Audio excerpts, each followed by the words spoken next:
Son las 7:30 de la tarde, una hora menos en las Islas Canarias. Sean todos muy bienvenidos a la redacción abierta, tanto en el Toro Televisión como en Radio Libertad.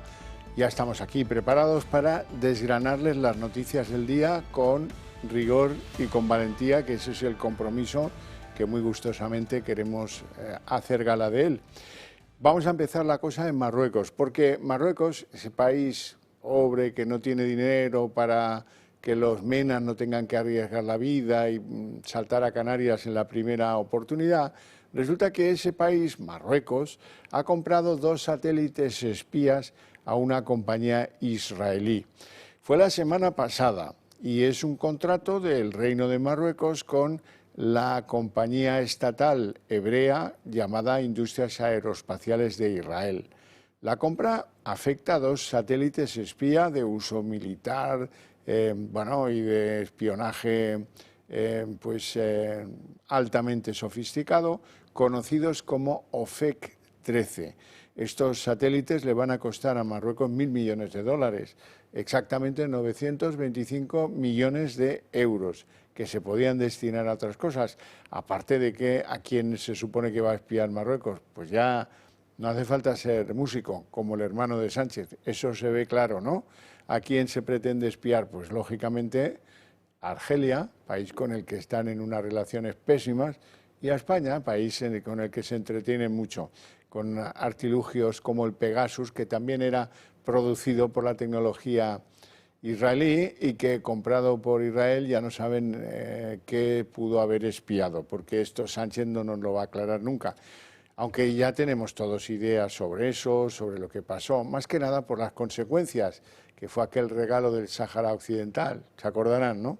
Bueno, pues evidentemente, el interés de los 2 satélites, que tendrá pronto Marruecos, es el espionaje a sus vecinos, lógicamente. Y de ahí nos vamos a Estados Unidos, porque aquí tengo yo pues una espinita clavada. Hoy Nancy Pelosi y George Clooney, el actor, el actor, echan un jarro de agua fría a las expectativas de Biden. Vamos a escuchar a Nancy Pelosi, que le anda en edad no muy alejada a Joe Biden, y luego les enseñaré lo que ha escrito George Clooney en sus redes. El presidente es el que tiene que decidir si va a presentarse y todos le animamos para que tome esa decisión lo antes posible porque nos estamos quedando sin tiempo. Creo que es el gran sentir del partido. Yo no soy quien para decirlo, ya que no lo dirijo, pero es muy querido, se le respeta y la ciudadanía quiere que tome esa decisión ya. Bueno, y ahora vamos a ver lo que escribe el bueno de George Clooney, el que vende cafés o cafeteras, no sé qué demonios vende. ¿Really, George? Pues ese. Adoro a Biden, pero necesitamos a un nuevo candidato. ¡Qué majo! Yo, francamente, no sé dónde vamos a parar en el mundo, porque veo cosas que no termino de entender. Por ejemplo, ¿tiene que ser Mbappé en Francia el que le diga a los franceses a quién no deben votar? ¿Tiene que ser George Clooney, el guapo, el de los cafés, el que le diga a Biden, chico, te queremos mucho, pero fuera, que los demócratas necesitamos a otro líder? ¿Pero en qué mundo estamos? ¿Es que esto tiene algún sentido? Sí, que tiene muchos seguidores, que las redes, toda esta puñeta que ya ustedes la conocen, pero que en realidad, pues si la miras desde lejos, ¿qué entiende de política o de filosofía de la política Mbappé? ¿Y qué entiende de política y de filosofía de la política George Clooney? Pues vende cafés, haz películas. De lo tuyo, opina. Y de los demás, pues no opines, porque estás induciendo a que muchos, porque te conocen, porque les puedes parecer atractivo, porque juegas bien al fútbol, por lo que sea, te van a seguir, y así no se puede construir un país seriamente. Ni un país ni nada, pero bueno, un país menos. Bueno, en Washington se está produciendo la reunión de los 75 años, como celebran el aniversario de la OTAN. El anfitrión es Biden. Bueno, Biden pues habrá dado 30 espectáculos, tal. Tengo que mostraros la cena en la que estaba presente Pedro Sánchez, que bueno, pues ha aprovechado la escapadita. Siempre es un buen momento para sustraerse del escarnecido debate aquí en torno a su mujer Begoña Gómez, o a su hermano ese que dice apellidarse a Zagra, ¿no? Bueno, ahí tienen a los líderes de la OTAN, el que está justamente al lado del camarero era, bueno, ahora ya no, era Pedro Sánchez, que bueno, pues estaba ahí como de rondón, muy sonriente, tal. Bueno, un roce que no ha conducido a nada más amplio, a pesar de que él lo desea fervientemente, ¿eh? Quiere tener algún encuentro con Biden y se esfuerzan, mira que se esfuerzan, llaman y vuelven a llamar.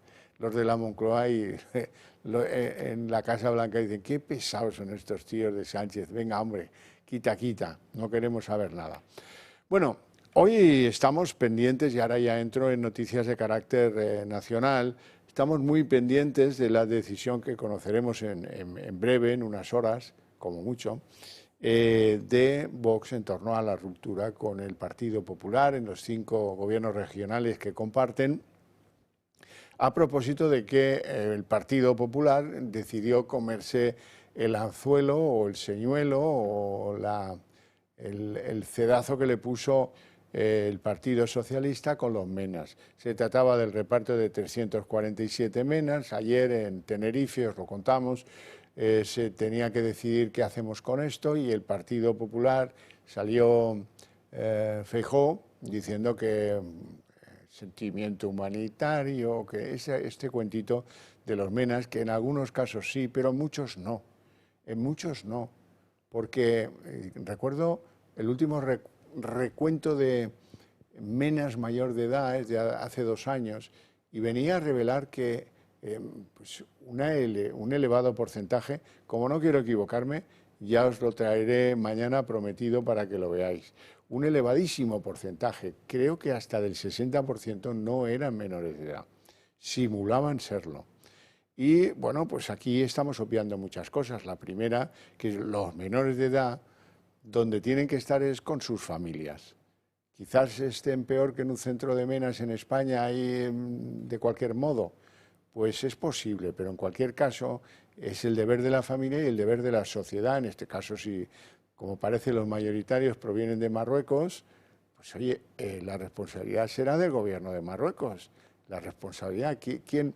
Se les llama, hay mucha mentira detrás de esto, se les llama menores no acompañados. No, en realidad que estén acompañados no significa lo que debe significar la palabra. Menores no sometidos a otra tutela. Pero eso es falso también, porque la tutela efectiva de esos chicos corresponde a los padres. Y la tutela subsidiaria es en el caso de los marroquíes, del Reino de Marruecos. Por cierto, España tiene un acuerdo firmado con el Reino de Marruecos que le permite devolver a esos menores. Lo que pasa es que no lo queremos aplicar. No sea que se enfaden y cuenten los marroquíes lo que no queremos que cuenten. Bueno, ¿cuánto nos cuesta un MENA? Esa es otra reflexión importante, porque claro, ¿quién hace que lleguen menas como que sobran no? Han llegado ya 6.000 a las Canarias. ¿Qué es lo que ha hecho eso? ¿El efecto llamada de quién? De Pedro Sánchez, que ha prometido regularizar a 500.000 este año, inmigrantes ilegales. Bueno, pues claro, todos los que tienen hijos en edad de ser incorporados a lo de los menas, en el Atlas, pues los dirigen a la playa, los meten en un cayuco o en una patera y hacen que lleguen a España. ¿Por qué? Porque suponen que aquí van a estar mejor. Probable que sí, pero esto es de un desorden que está alterando la vida y la seguridad de muchas comunidades, de todas aquellas que tienen al lado un centro de menas. Y eso hay que tenerlo en cuenta. Y de ahí proviene el desencuentro entre Vox y el Partido Popular, que luego espero que en horario del programa podamos seguir a Santiago Abascal contando qué tiene a bien, qué decisión toma el Comité Ejecutivo de Vox sobre si rompe o no rompe esos 5 gobiernos autonómicos, y luego cuidado que hay otros 140 ayuntamientos que están en cuestión. Pero eso, como os digo, lo tendremos que ver más tarde, porque hasta ahora nos movemos en el territorio de las conjeturas y eso a mí no me convence nada. Vamos con el coste. ¿Cuánto nos cuesta uno de esos mal llamados menas? El reparto de menas por toda España es, sin duda, el tema más comentado en las últimas semanas. El Partido Popular está dispuesto a abrir las puertas a esos menores no acompañados, aunque eso le cueste el apoyo de Vox en las 5 comunidades autónomas que gobiernan en coalición. Sobre este tema se ha hablado mucho, desde las posturas de cada partido hasta las repercusiones políticas y sociales que puede ocasionar. Pero ¿cuánto cuesta mantener un MENA en España? Este dato es difícil de concretar debido a la falta de transparencia que hay sobre este tema, y es que no se conoce ni siquiera el dato real de cuántos MENAs acoge España en la actualidad. Para poder ofrecer una cifra real del coste de un MENA en España, hay que tener en cuenta varios factores: los centros de acogida, las partidas que se destinan a cada comunidad autónoma para estos centros y cuánto recibe cada MENA para sus gastos básicos. Si empezamos con los centros, el último dato es del año 2021, cuando se aseguró que en nuestro país había 1.219 centros de acogida. Para su mantenimiento hace falta dinero, que lo gestiona cada comunidad autónoma. El pago mensual para todos los MENAs que acoge Andalucía es de 420 euros, 300 en el caso de Murcia, 472 en las Islas Canarias y 707 euros en Ceuta. En Extremadura el pago mensual es de 537 euros, en Castilla-La Mancha de 420, en la Comunidad de Madrid la cantidad es de 400 euros y en la Comunidad Valenciana de 1.125, siendo la que más dinero destina a los MENAs. En Galicia y La Rioja la cifra es de casi 400 euros al mes. En Asturias, Cantabria, Aragón y las Islas Baleares superan esa cifra y en el caso del País Vasco, Navarra y Cataluña se superan los 600 euros al mes. Por otro lado, aunque no existe una cantidad fija, cada MENA sí que recibe una pequeña asignación mensual para diferentes gastos. Unas cantidades que, como todo en este tema, carecen de transparencia. Cada comunidad es la encargada de establecer este gasto, pero suelen oscilar entre los 200 y los 300 euros al mes. En definitiva, si nos ponemos a contabilizar estos gastos, nos damos cuenta que España destina mucho dinero en acoger y mantener a los menores extranjeros. Bueno, y ahora vamos a empaparnos bien de qué es lo que se decidió en Tenerife ayer con el acuerdo del Partido Popular. Se decidió el reparto de MENAs en las comunidades que cogobiernan el Partido Popular y Vox. ¿Y ese reparto cómo es? Pues bueno, vamos a ver. En Aragón, que ya acoge 134 MENAs, llegarán 20 más. A Castilla y León, que ya tiene 28 MENAs, llegarán 21 más. A la Comunidad Valenciana, que ya tiene 481 MENAs, le llegarán 23 más. A Baleares, que tiene ahora mismo 306, le llegarán 10. A Extremadura, que tiene 74, le llegarán 30. Y a Murcia, que ya tiene 235, le llegarán 16. El reparto, pues como ven,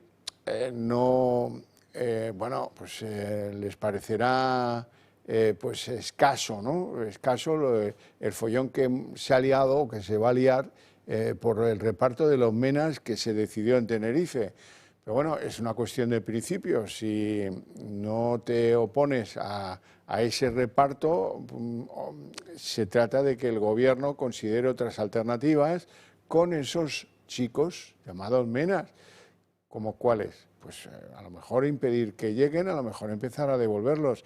Lo que está claro es que lo que se aprobó ayer no resuelve el problema y por lo tanto es la primera escalera el primer peldaño de la larga escalera, porque en Canarias hay 6.000 y no se resuelve eso con 347 repartidos por toda España, por mucho ruido que se arme. Así es que, bueno, pues todos ven que esto va a ser un goteo constante de MENAs desde Canarias al continente y muchos están en contra de que eso sea así. Bueno, pues ahí ha estado el partido de Abascal diciendo que por ahí no pasa y veremos lo que dice él dentro de un rato. Volveremos a esto de los MENAs, vamos a las adicciones que presentan los niños, esto sí, certificado que son niños, por su vinculación con las redes sociales y con Internet. El mal uso de Internet acarrea graves problemas para la sociedad, especialmente para los más jóvenes, principalmente por los peligros a los que están expuestos. El último estudio publicado por Save the Children sobre derechos de la infancia y la adolescencia y su protección en el entorno digital demuestra que solamente 3 de cada 10 niños tienen límites paternos para conectarse a Internet, y únicamente el 38% de los mismos ha recibido formación sobre los posibles riesgos a los que se enfrentan. La muestra de la ONG detalla que casi el 58% utiliza Internet de manera habitual desde los 11 años y casi 1 de cada 3 lo utiliza de manera habitual desde antes de cumplir los 10. A las chicas se les aplican más medidas de control o supervisión y reciben más explicaciones sobre los posibles riesgos y cómo enfrentarse a ellos. Según la Ley de Protección de Datos, el acceso a las redes sociales se permite a los 14 años, necesitándose, teóricamente, autorización paterna antes de esa edad. El documento destaca que el 37% de adolescentes aseguran saber cómo saltarse las medidas de control. Uno de los graves riesgos es la exposición al contenido erótico y pornográfico. Casi 6 de cada 10 adolescentes han encontrado este tipo de contenido sin buscarlo. Otro peligro de la red: 1 de cada 3 adolescentes contacta con desconocidos a través de Internet y el 23% afirma que sí se encontraría con una persona desconocida. Hay un problema educacional, tanto por parte de los padres como de la sociedad. Pero las plataformas y aplicaciones funcionan para enganchar a los usuarios, utilizando estrategias engañosas y adictivas. Por ello, la Agencia Española de Protección de Datos ha anunciado que va a investigar a varias empresas por este motivo. Por ejemplo, la utilización del scroll infinito, que es una técnica que carga automáticamente más contenido a medida que el usuario se desplaza hacia abajo en una página, lo que hace que le atrape. O también mostrar contenido basado en los sesgos cognitivos, al igual que el diseño visual. Un mal uso de la red provoca lesiones tanto físicas como psíquicas. Quiero hablar de esto con don Javier Urra, que es psicólogo especialista en menores y que fue el primer defensor del menor que hubo en España. Muy buenas tardes, don Javier, y gracias por atendernos. Encantado, y más por un tema tan importante y que habéis presentado también, porque el documento que habéis dicho es exacto, me parece que toca los temas esenciales y los problemas que tenemos con la red, sí, y los menores. Desde tu punto de vista, ¿qué deberíamos hacer como sociedad? Bueno, yo creo que las nuevas tecnologías, ya mal llamadas nuevas tecnologías, pues ya llevan un tiempo, nos sorprendió a todos y todo el mundo dijo, oye, pues nada, carta abierta.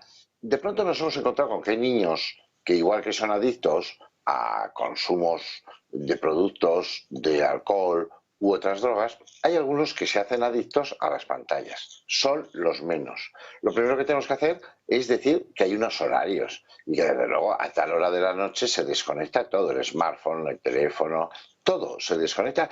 Y en ese sentido, si alguien te manda un WhatsApp y no le contestas, no pasa nada. Si es tu amigo, mañana te esperará. Es decir, no se puede vivir con la ansiedad y la angustia de los mensajes, de las respuestas, que además suelen ser bastante improductivos. Por otro lado, los padres tienen el derecho, la obligación de conocer qué es todo esto y saber que hay una sentencia. Esto es muy importante lo que voy a decir, una sentencia del Tribunal Supremo, cuyo ponente es un gran amigo mío, que plantea que los padres no es que puedan entrar a ver lo que ven sus hijos, sino que deben cuando creen que la situación es de riesgo. ¿Qué situación de riesgo? Anorexia, bulimia, una banda, una secta, un contacto con alguien mucho más mayor. Otra cosa sería un chico de 17 años que tiene su pareja, bueno, no vas a entrar en su vida íntima a cotillarle, pero el resto sí.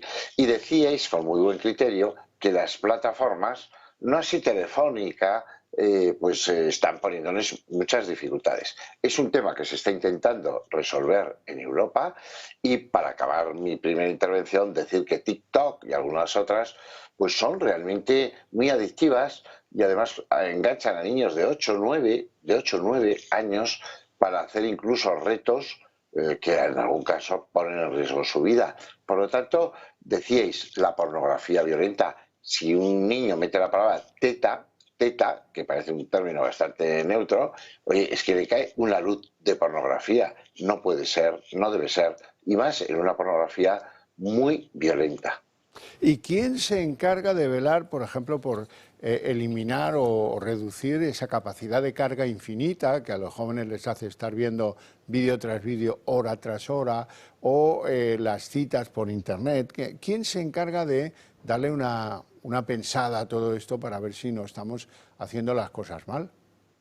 Bueno, en España las fuerzas de seguridad, Policía Nacional, Guardia Civil y las autonómicas tienen equipos específicos, por cierto, muy buenos y saben muchísimo de tecnología y hay cosas que ven que es muy negativa y las quitan, las apartan. Ahora bien, las fuerzas te lo dicen, son tantas las cantidades de páginas de pornografía, etcétera, que esto es una luz que no es capaz de dominarse. Por lo tanto, como también decíais muy bien, es una cuestión de educar a los niños desde corta edad y decir, oye, te vas a encontrar con este tipo de realidad, pero tú tendrás que saber decir que no.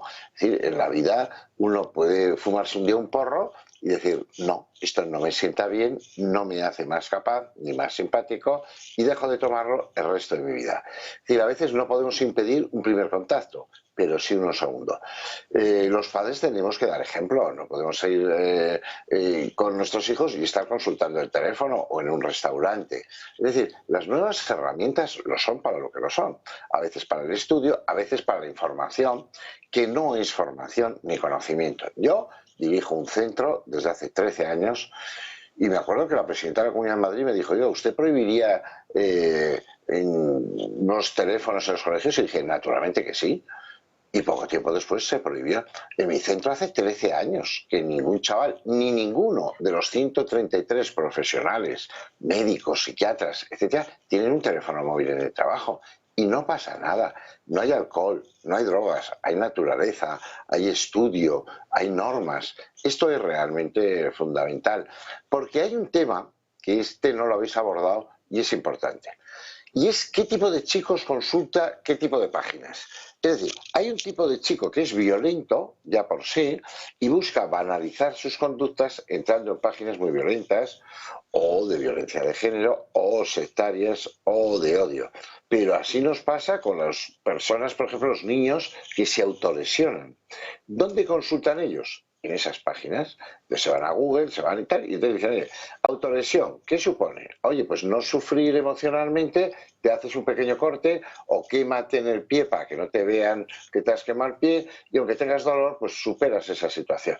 Es decir, claro que tenemos páginas que son tóxicas y claro, tendríamos que legislar mucho más, el gobierno ha dicho que lo va a hacer. Bueno, algo ha hecho, pero me ha llamado muchísimo la atención, ¿no? El sistema es perseguir la pornografía en adultos. Bueno, me parece que es una forma extraña de querer proteger a los menores cuando cualquier ingeniero de Teleco, de cualquier politécnica de España, te dice que hay sistemas segurísimos para que un niño no pueda entrar. Ahora, eso sí, hace falta voluntad, como no se les deja conducir, como no se les deja fumar, como no se les deja hasta los 18 beber alcohol o elegir a las personas que políticamente van a dirigir su país. Por lo tanto, si son menores, preservémoslos, igual que les preservamos, de tomar un yogur caducado, porque hay páginas que son muy lesivas y la pornografía violenta en niños de corta edad, de 11, de 12 años, llega a confundir lo que es el amor con el querer, lo que es el amor con el poseer. Don Javier Urra, un placer enorme tenerte en el programa. Si no coincidimos, te deseo un buen verano, que ya el calor, y además te veo moreno, está bien eso. Sí, estoy moreno del centro, del centro al que voy con los chavales que estamos trabajando en el día a día y muy a gusto. Somos muy amigos tú y yo desde hace muchos años y la amistad, como los buenos libros, como los buenos vinos, van ganando con los años. O sea que ya sabes que me tienes cuando quieras porque siempre haces preguntas muy interesantes y los montajes que hacéis como el de hoy están muy bien elaborados. Y esto hay que decirlo. Un abrazo muy fuerte. Javier, un fuerte abrazo. Adiós. Vamos a irnos a publicidad, es que tanto halago me ha sonrojado.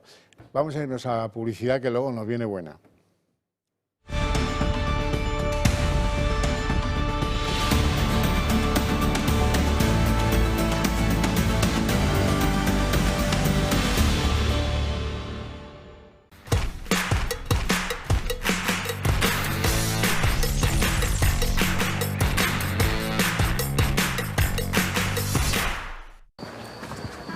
¡Voilà, que ha liado el King!, ¿no? ¿Contraseña? Preparar y reinar. siento un king, es mi actitud. Ahora es en casa donde reina la street food. En este party todos están en el mood. Vente para arriba que solo nos faltas tú. Preparar y reinar, king up y reinar, king up, preparar y reinar, king up y reinar, king up, preparar y reinar, king up y reinar, king up y reinar, y reinar, y reinar, El Pozo Kinga. Preparar y reinar. ¿Te gustaría dejar de llevar gafas? ¿Quieres solucionar un problema visual o de estética ocular? Confía en la clínica de referencia en oftalmología. IMO Grupo Miranza. La mejor garantía para tus ojos. ¿Contraseña? Preparar y reinar. Preparar y reinar, king up y reinar, king up, preparar y reinar, king up y reinar, king up, preparar y reinar, king up y reinar, king up y reinar, y reinar, y reinar, El Pozo Kinga. ¿Te molestan las manos al realizar las tareas diarias? Frente al dolor, utiliza los guantes de Relax Quantum Nanotech. Innovación revolucionaria en la lucha contra el dolor y la rigidez. Con sesiones de 20 minutos, los guantes aportan masaje, vibración y también calor, proporcionando alivio medio del tormento. Puedes adquirirlos con unos consumibles impregnados de sustancias naturales antiinflamatorias que, si se ponen durante la sesión, pueden aumentar el beneficio del guante. Olvida los engorrosos baños de agua caliente y las cremas antiinflamatorias. Libérate con los guantes de Relax Quantum Nanotech. Que pase el sargento Mallow. Buenos días, señor presidente. No podemos tener a un asesino en el gobierno. ¿Qué desea? Traigo una orden de detención contra usted. No le hubieran hecho recorrer medio mundo si no estuvieran bien seguros, ¿verdad?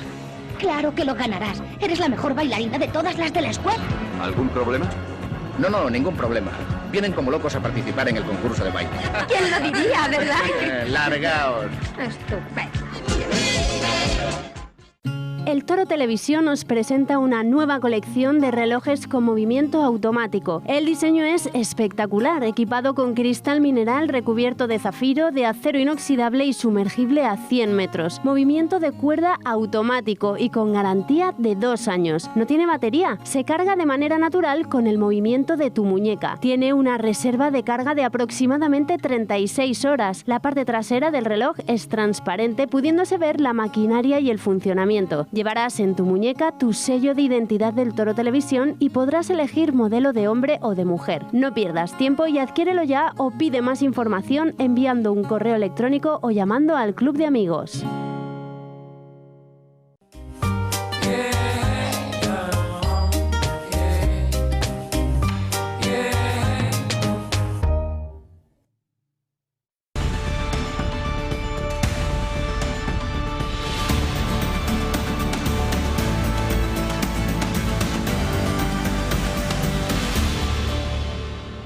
Permitidme que os hable del Club de Amigos del Toro TV, porque lo primero de todo, quiero que sepáis, que os enteréis todos, de que el día 23 de julio, martes, a las 8 de la tarde, vamos a estar algunos de nosotros en Barcelona.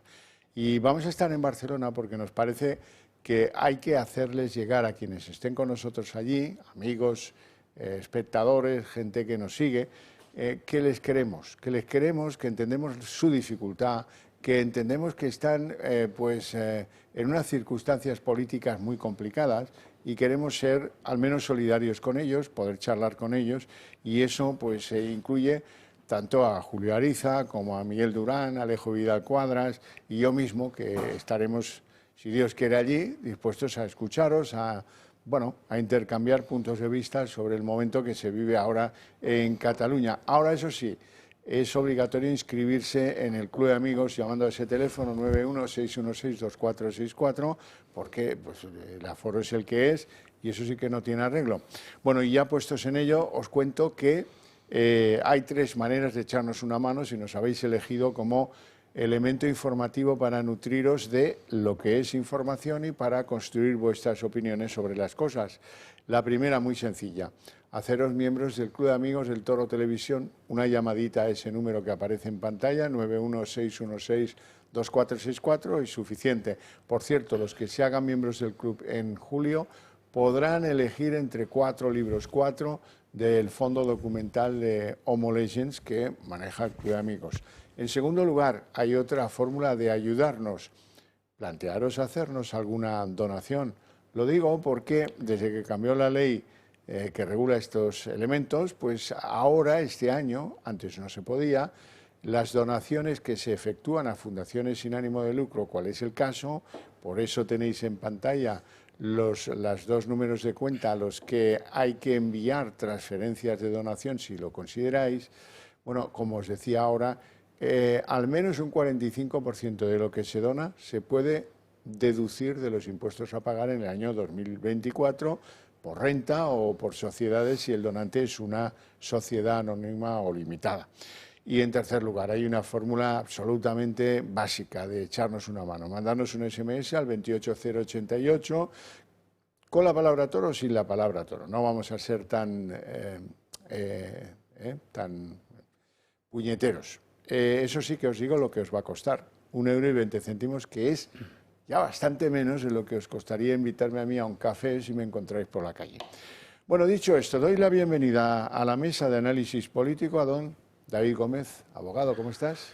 Muy bien, muy buenas tardes, con calor ya. Tu popularidad ha crecido desde que viste a Begoña Gómez en los pasillos del juzgado. Así es, me tocó ese mismo día estar por allí con ella. No eras uno de estos de la fachosfera que se quiere colar, sino que tenías trabajo. Me costó entrar. Sí. Hombre, claro. Y don Ricardo Gómez, analista estratégico. Muy buenas tardes. Muy buenas tardes. ¿Cómo estás? Hacía todo muy bien. Algunos días que no te veía. Vamos a ir, mira, te cojo ese recorte informativo. Hoy han aparecido imágenes de Begoña Gómez en su declaración ante el juez que tienen un valor pues para situarnos de cómo es el trato, eso es lo principal, y no solo a efectos de si le han puesto un banquillo dorado o con tafetán o estas cosas. No, el banquillo es el de todos y el de cada día. Estas son las imágenes y ahora vamos a escuchar algo para ver si captamos más o menos con sutileza máxima cuál es el trato que le prodiga el juez Peinado. Se le ha citado como investigada en un procedimiento criminal que se sigue en este juzgado por sendos presuntos delitos de tráfico de influencias y de corrupción en los negocios. Como investigada, y como le acaba de informar el señor letrado de la Administración de Justicia de este órgano judicial, tiene usted todos los derechos que le concede la Constitución española. El primero de ellos es el derecho a no declarar si no lo desea. También tiene usted derecho a ser asistida de un letrado, que es el señor que se encuentra sentado a su derecha en los estrados de esta sala. Lo primero que le voy a preguntar es si tiene conocimiento del contenido de los hechos que están siendo objeto de investigación. No. ¿No tiene conocimiento? No. Pues en ese caso vamos a suspender la declaración para ilustrarle debidamente en presencia de su letrado y le ilustraré yo personalmente.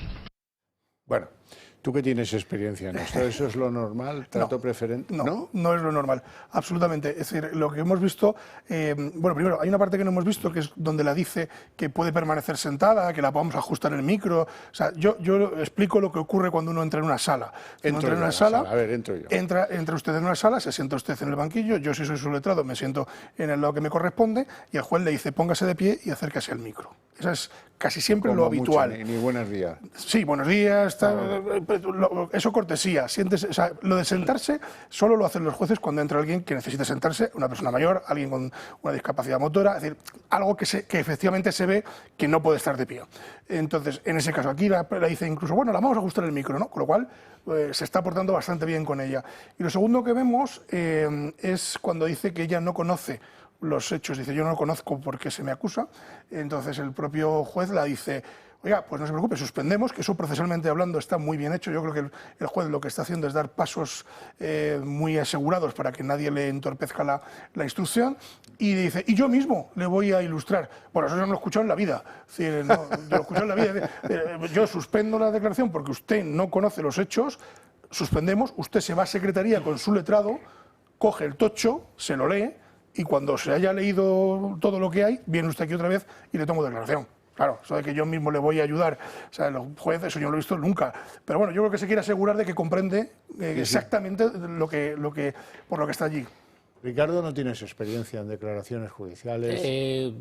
Sí, alguna vez.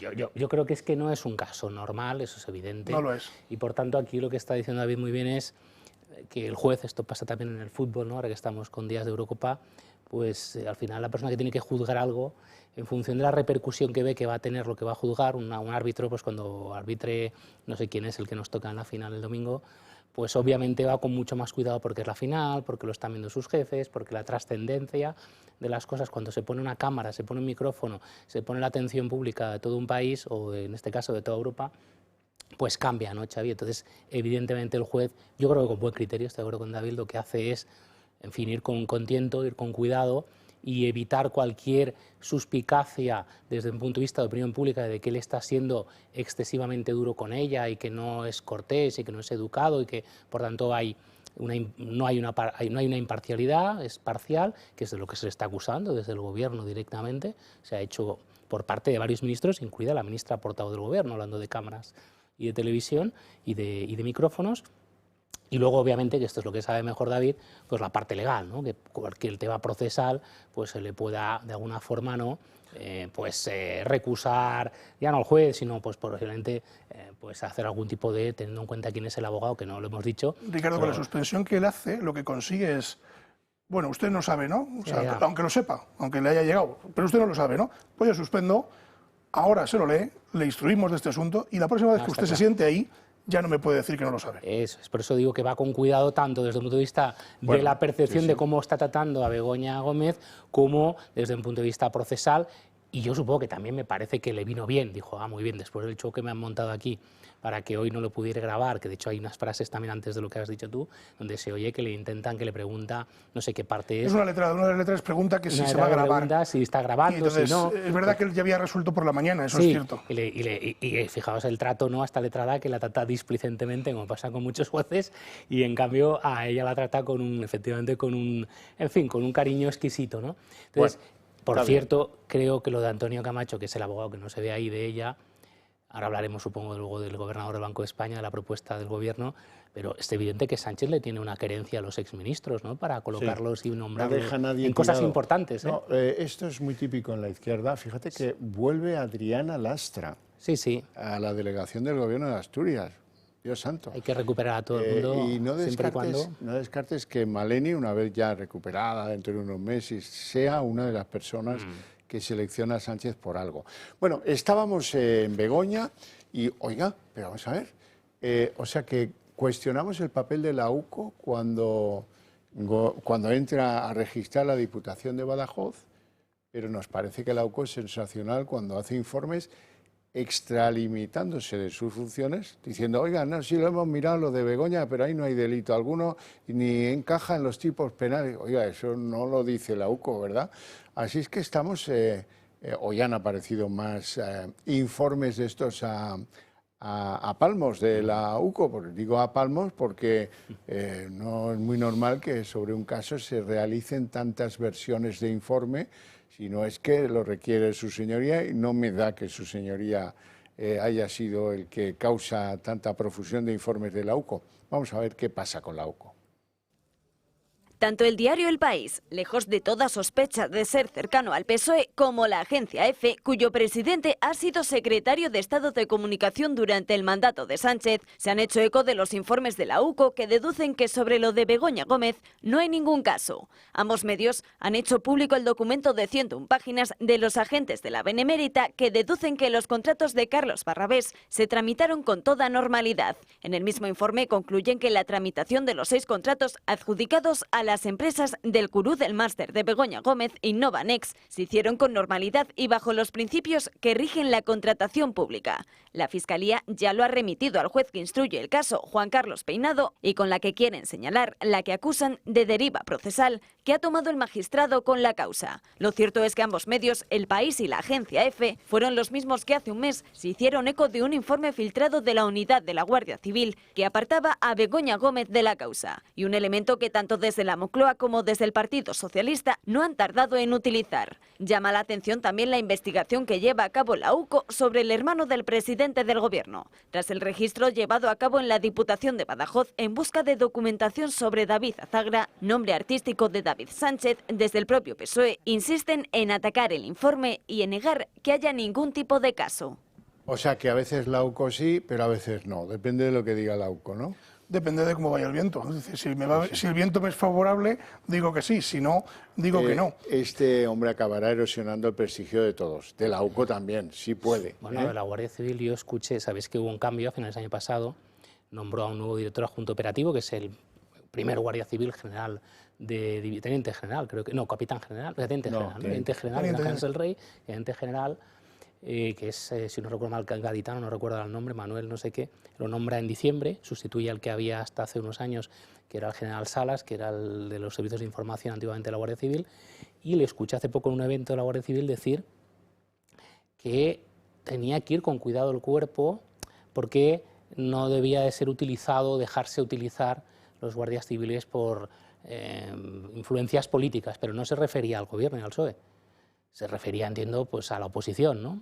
No sé si específicamente a Vox, pero desde luego a la oposición sí. Hombre, que esto lo diga el director adjunto operativo de la Guardia Civil, cuando resulta que lo que está pasando es que esa persona ha sido puesta precisamente para embridar a la UCO y a la Guardia Civil en ese tipo de historias, y este es el primer elemento donde lo estamos viendo, teniendo en cuenta el histórico que ha tenido con la Guardia Civil. Sí, si lo vimos Sánchez, en pandemia, pues claro, acordaros de lo que vimos en pandemia, un general de la Guardia Civil salir ahí tapando al gobierno de escudero fiel, diciendo que ellos lo que estaban es en el control de las webs críticas con el gobierno, como si eso fuera función de la Guardia Civil en aquellas circunstancias.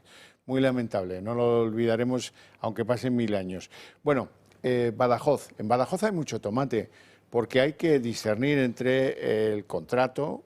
No hubo comité de selección, no se le exigió algún título de maestro de música. El piso que le han puesto. El piso que le han montado para justificar que trabaja allí, y lo que me parece más grave, y lo que es injusto, porque es cualquier otro ciudadano que cobra de la Diputación la que queráis y que no le hacen la retención de IRPF, suenan las alarmas en la agencia tributaria al día siguiente.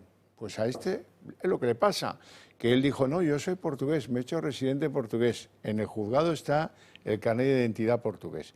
Y eso ha sido suficiente, bueno, no, eso ha sido suficiente porque el que manda en la Diputación de Badajoz es un sanchista del minuto cero, que ahora prospera mucho, el presidente de la Diputación de Badajoz, secretario general de los socialistas extremeños, que no eran de la cuerda de Sánchez, por eso este ha prosperado y en el 2017, antes de que Sánchez fuera presidente del gobierno, ya rescató al músico hermano, le trajo de San Petersburgo y le regaló con ese contrato que le ha permitido vivir bastante cómodamente, seamos claros.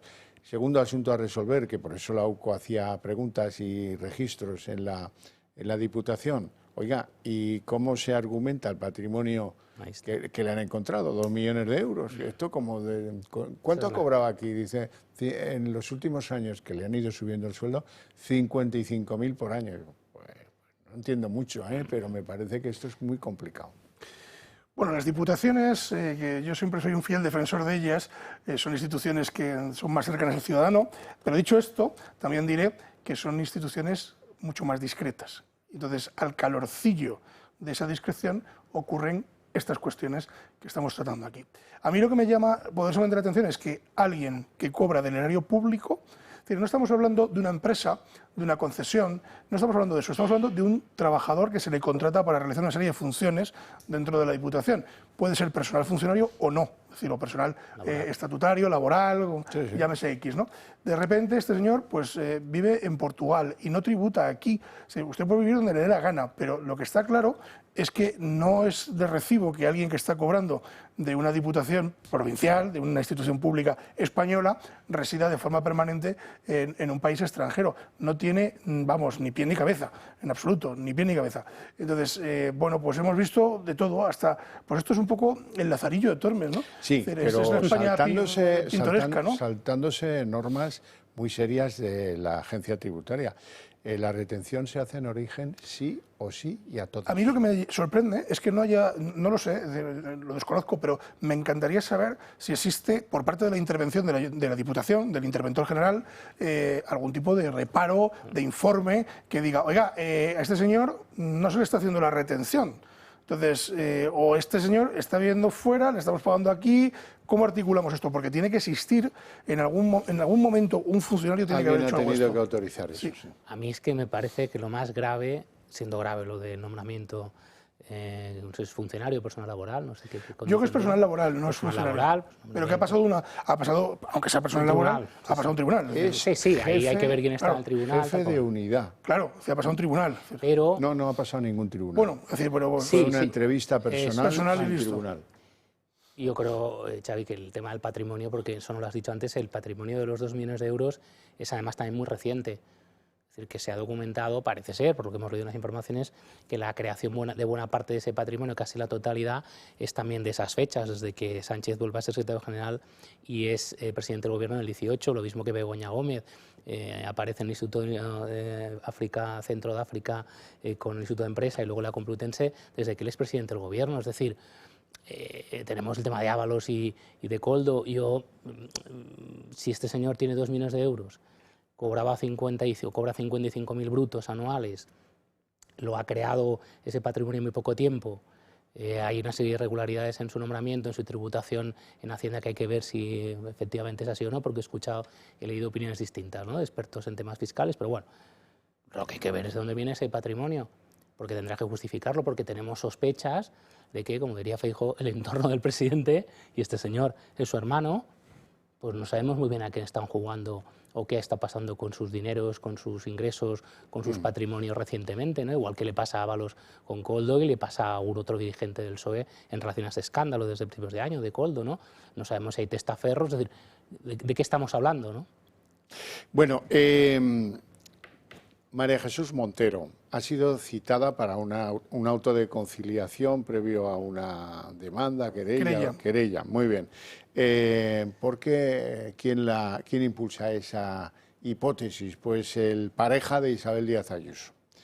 Le pide 40.000 euros, porque ya recordarán aquellas declaraciones en las que la señora Montero, en su expresión artística verbal habitual, se adelantó y dijo que ella había leído en los medios que, hombre, es que el piso en el que vive él y ella se pagó con dinero del fraude, de lo defraudado a Hacienda. Como no había, cuando hizo esas declaraciones nadie había publicado nada, pues entonces quedó en un flaco papel. Esto no se verá hasta octubre como pronto, ¿no? Pero en cualquier caso es un tema bonito la conciliación a la que a lo mejor ni asiste, no tiene obligación. Es preceptiva la conciliación a la hora de interponer una querella de este tipo, pero a quien le llaman a conciliar no tiene ninguna obligación de asistir, es decir, puede asistir únicamente a aquella persona que ha iniciado el procedimiento de conciliación y la otra persona no asistir. O sea, lo más seguro es que este señor no vaya, es lo más probable. Sí, sí. Lo más normal es que no vaya, ¿no? Pero porque entiendo que van a ir tampoco por otra parte, normal es que vayan los letrados y los procuradores, ¿no? Deben de ir ellos, porque es un acto personalísimo, o al menos yo, mis clientes van Pero vamos, que no tiene por qué ir, es decir, no tiene por qué ir.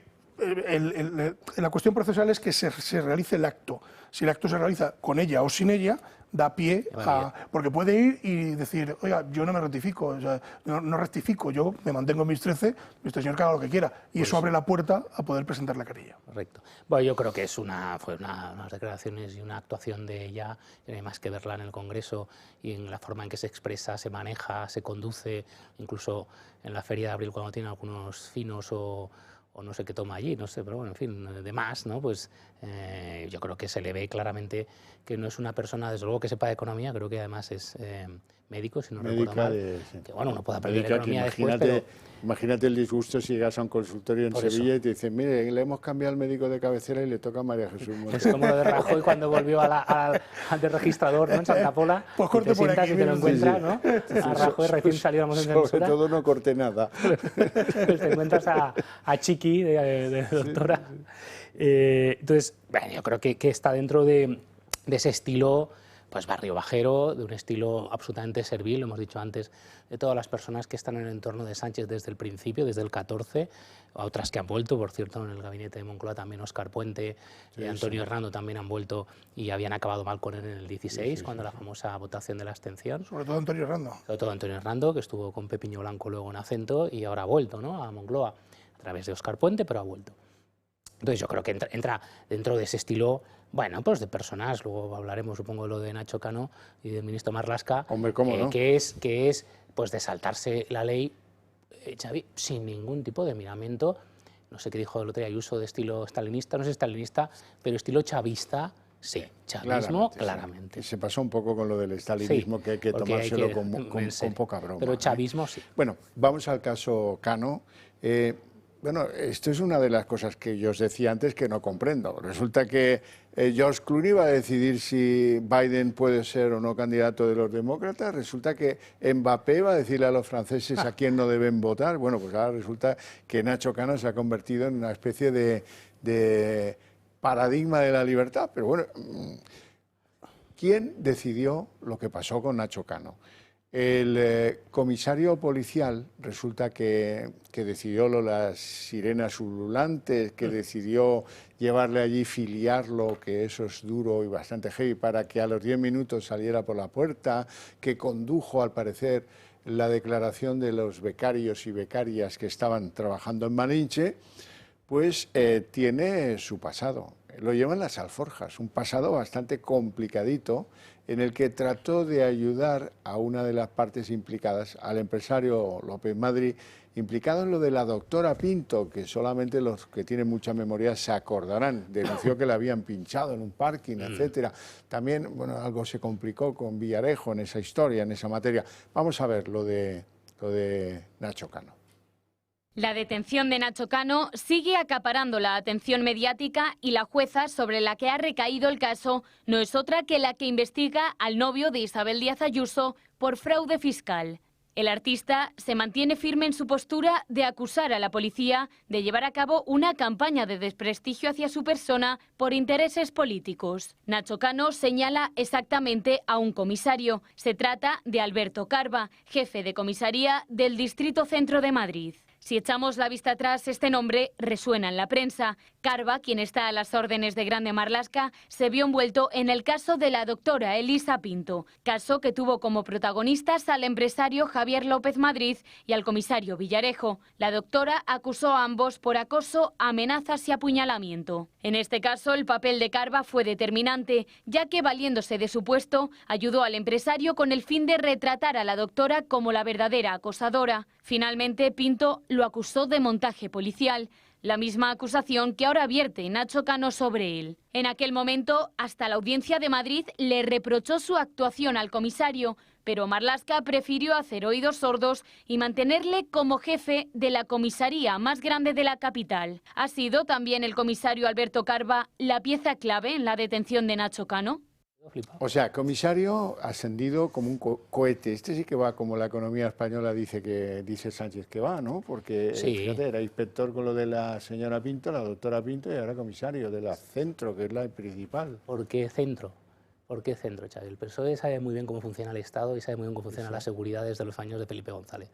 Porque la comisaría de Centro de Madrid es donde están las instituciones del Estado, menos la Zarzuela y la Zarzuela y la Moncloa, pero sí el Congreso y el Senado, donde pasan la mayoría de cosas del Centro de Madrid, donde pasan la mayoría de famosos, de gente importante, por tanto puede actuar, y es un sitio para captar información y ver pues una denuncia de una alumna de Malinches de Nacho Cano, que de repente en enero, estamos en julio, en enero, presenta una denuncia en comisaría Centro, calle Leganitos, y a partir de ahí, el tema no sale de ahí, Pues supongo que porque el comisario no quiere que salga, porque parece, según dice gente de la policía, el Cuerpo Nacional de Policía, que eso tenía que haber ido a la Brigada de Extranjería. Pero es más, es que después de que les toman declaración, David es abogado, yo no sé cómo se puede presentar una denuncia, perdón, de una detención, llevar a cabo una detención cuando no hay ninguna prueba de indicio de nada, porque las propias personas que son víctimas resulta que son las que han denunciado a la policía y deberían de ser, si los hechos hubiese indicios de que hubiese,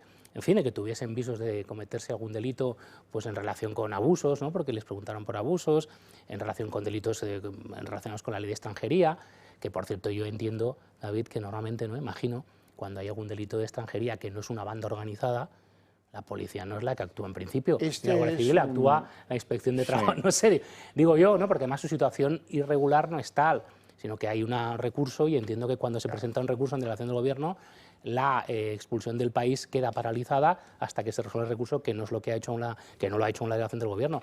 Este comisario, igual que la comisaria principal de Moncloa, Xavi, son los llamados Carva, son los llamados comisarios venezolanos, que les llaman a alguna gente de la policía no muy contenta con los comisarios cercanos al PSOE, que es lo que son, que han crecido al calor del gobierno socialista, algunos, los más antiguos ya de Felipe González, los más modernos como estos dos de 50 y algo de años, 40 y pico, 50, con Rubalcaba y con Antonio Camacho, abogado de Begoña Gómez, que fue secretario de Estado de Seguridad desde el inicio del gobierno de Zapatero 2004 hasta el final, menos los últimos 6 meses, que fue ministro del Interior.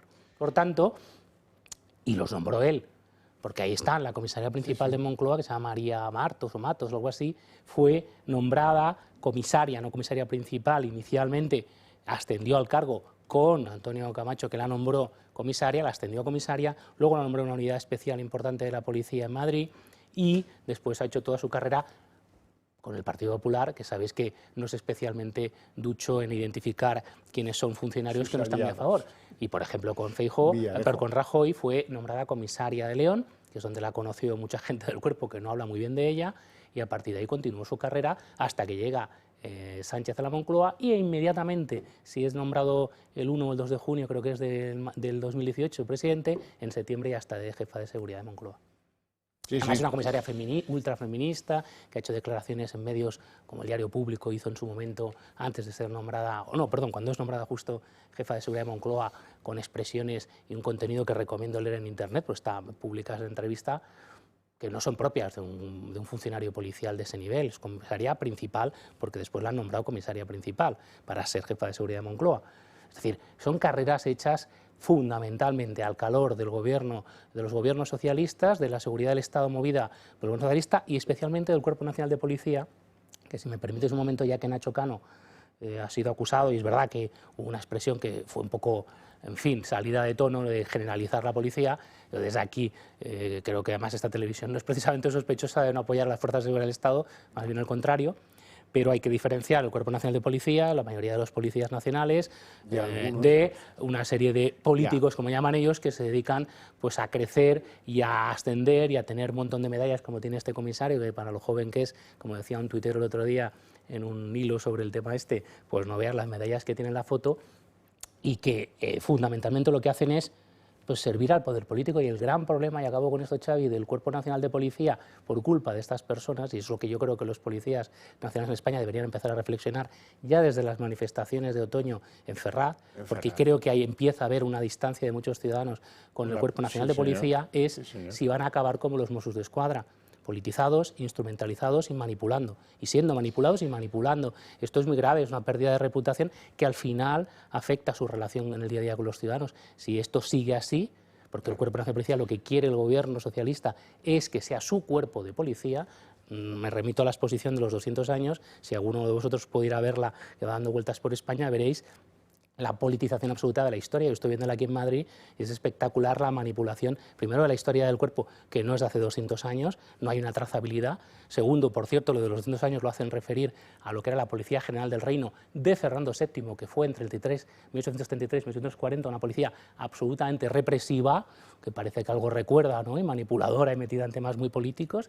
Y tercero, una manipulación de la historia del siglo XX, de lo que fue la Guardia de Asalto, la creación luego después de la guerra en el régimen franquista de la Policía Armada, donde ahí sí que hay una trazabilidad clara, intentando presentar a la Policía Armada como una especie de cuerpo, sí, hombre, era una dictadura, pero de un cuerpo como si no tuviera nada que ver con ellos y medio escondido en la exposición, y de repente, insisto, están elevando para poder decirlo de los 200 años y decir que ellos son más antiguos que la Guardia Civil, que es lo que en realidad escama dentro de algunas alturas del Cuerpo Nacional de Policía, diciendo que se refieren o que su historia viene de una policía represiva de Fernando VII. Es una cosa chusca, pero si ellos no frenan esto, ¿sabes?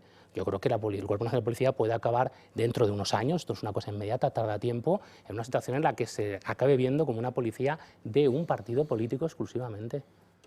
Sí, señor, lo has explicado divinamente. Te agradezco. Vamos a ver, ahora llegamos a un elemento, casi tómatelo como premio porque sé que querías hablar de esto. Sánchez intenta imponer con el calzador en la mano a José Luis Escrivá como gobernador del Banco de España. Moncloa tensa las cuerdas al máximo. Como dice Cuerpo, ya está garantizada la independencia por la ley del Banco de España, pues tanto da mandar ahí a un ministro. Eso es una línea roja, dice el Partido Popular, pero bueno, ya veremos en qué queda. Ellos quieren sí o sí que sea Escrivá. ¿Quién nombra a Escrivá presidente de la AIREF? Que es el primer salto que él da políticamente de manera importante, y yo no estoy de acuerdo con sus decisiones políticas ni técnicas, no estoy de acuerdo con el plan que ha hecho con el tema de las pensiones en España, pero técnicamente es un economista, es una persona que tiene un reconocimiento. El gobierno del Partido Popular de Rajoy, quien lo hace presidente de la AIREF es un ministro del gobierno de Rajoy, que hoy en día, en fin, me consta que se de alguna forma se lamenta, ¿no? Pero claro, le has puesto en la carrera. ¿Cuántos ministros del gobierno de España, incluso en la época de Felipe González, te acordarás, Xavier, Mariano Rubio acabó fatal, eran ministros, gobernadores del Banco de España cercanos a los ministros de Economía de la época, la Beautiful People, pero no eran exministros. ¿Cuántos gobernadores del Banco de España ha habido que han sido exministros del gobierno que los nombra? Ninguno. Bueno, habría que remontarse a López de Letona, que no recuerdo. Y en el siglo XIX sí que hay alguno, pero en la época democrática ni la UCD ni a lo más que se han arrimado es a Miguel Ángel Fernández Ordóñez, que era claramente socialista, pero que no fue nunca Pero no había sido ministro. Claro. Pero ¿cuántos exministros están nombrados? Uno de abogado de Begoña Gómez, el otro posible gobernador del Banco de España, la otra que fue ministra de Justicia, fiscal general, Tribunal Constitucional. Bueno, es una cosa... Carmen Calvo, Consejo de Estado, es decir...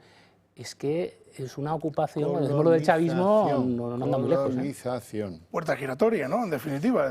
Bueno, esa giratoria permanente. Están en contra, pero ellos le dan vuelta a la puerta. Cuando yo conocí a Escrivá, formaba parte del equipo de Miguel Sebastián, en el Servicio de Estudios del BBVA. Sí es. Y estaba a sus órdenes, lógicamente. Y supongo que eso pues también le vino bien en algún momento. Bueno, ¿a ti te parece que esto es colonizar o no? Yo creo que sí, porque es poner a los tuyos pues a cuidar todos los estados de derecho que existen, ¿no? Es decir, el Banco de España, el Consejo de Estado, ya no hablo de ministerios, ¿no? Y sobre todo con qué impunidad, ¿no? Es decir, desde la Fiscalía, un ministro, a las órdenes de la Fiscalía, mandar ministros al Tribunal Constitucional, efectivamente es colonizar, claro que es colonizar. ¿Para qué? Para conseguir un fin, para tener controlado todos los estamentos del Estado de una forma amigable, ¿no? Es decir, que me sea amigable a mí, ¿no? Y ya lo último sería que este señor fuera gobernador del Banco de España, vaya. Amigable es poco, ¿eh? Es directamente a las órdenes. Sí, a las órdenes. De la Fiscalía de Sánchez es como podríamos decirlo de la policía, que es lo que avisaba. ¿De quién depende la policía? Sí, exactamente igual.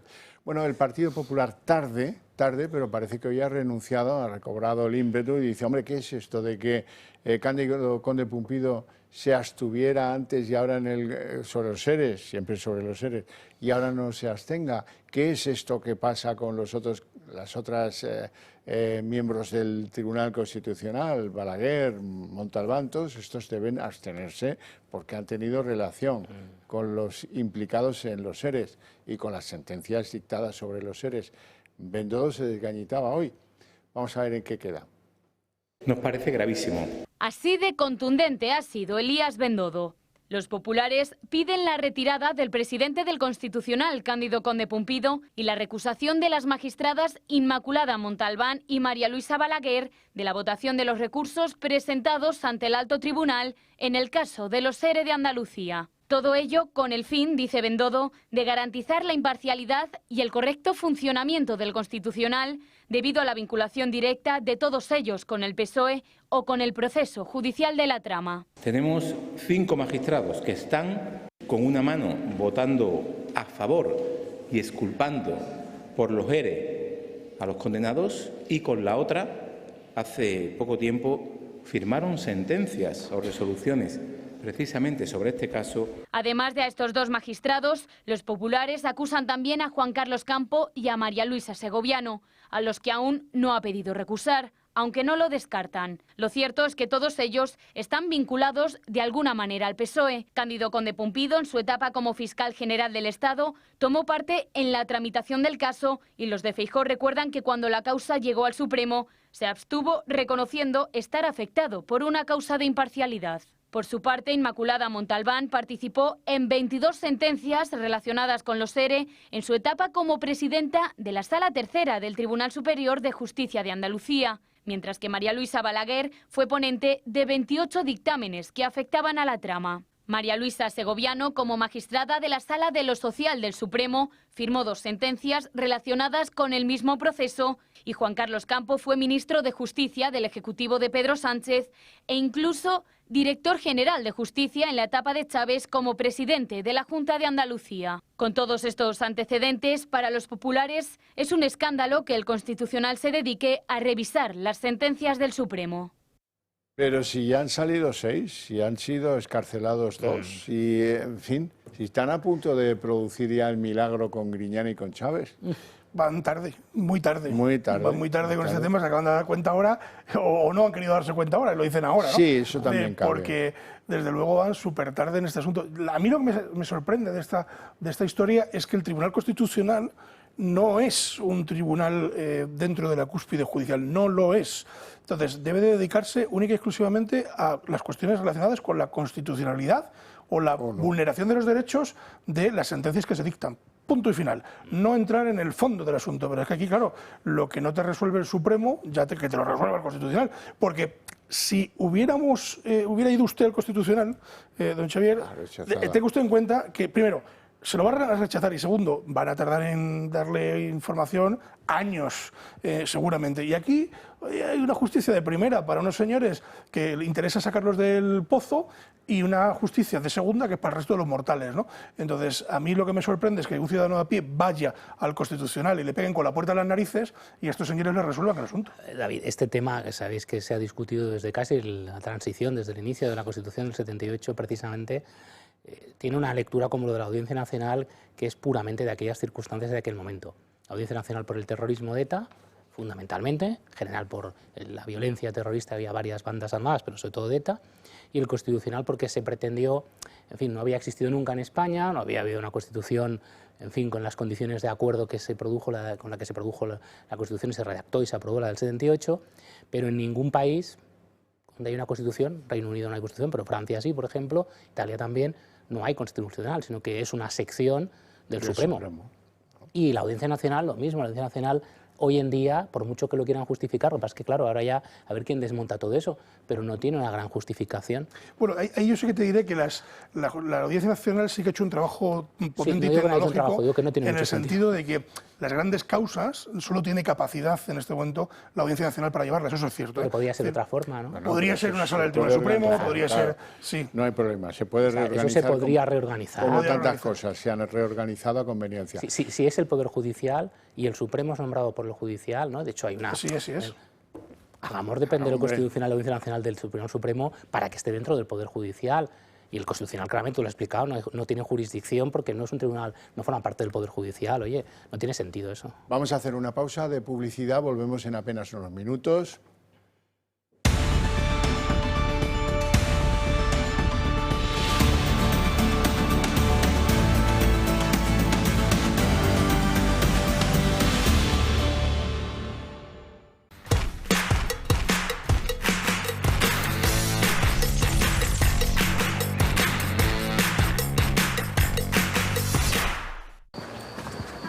¡Voilà, que ha liado el King, ¿no?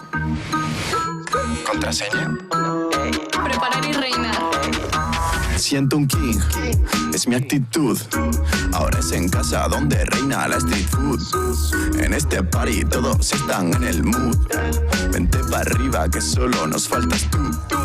Preparar y reinar. Queen up y reinar. Queen up. Preparar y reinar. Queen up y reinar. Queen up. Preparar y reinar. Queen up y reinar. Queen up y reinar. Y reinar. Y reinar. Me siento king. El Pozo Kinga. Preparar y reinar. Incluso en la isla más remota del mundo, es importante apoyar a quien más lo necesita. En CaixaBank sabemos que todo es posible si tienes a alguien cerca. En la isla más remota... Y aquí. Por eso, estés donde estés, contamos con más de 17.000 voluntarios implicados en miles de proyectos sociales. CaixaBank, tú y yo, nosotros. ¿Contraseña? Preparar y reinar. Preparar y reinar. Queen up y reinar. Queen up. Preparar y reinar. Queen up y reinar. Queen up. Preparar y reinar. Queen up y reinar. Queen up y reinar. Y reinar. Y reinar. Me siento king. El Pozo Kinga. Aquí estamos, los olvidados. Todo es reemplazable. Todo excepto una cosa, vuestro cuerpo. Así que mimadlo, descansadlo, gozadlo, pero sobre todo, cuidadlo. Ahora un 30% de descuento en tu seguro de salud y dental. Mejor así, Asisa.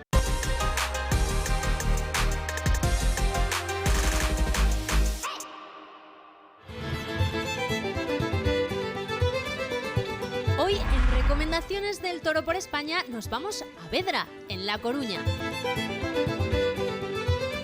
Allí se encuentra el restaurante Villa Verde, ubicado en una casona rural de piedra construida en el siglo XVIII, en perfecta armonía con su entorno, en un paraje tranquilo, apacible y rodeado de bosques y viñedos.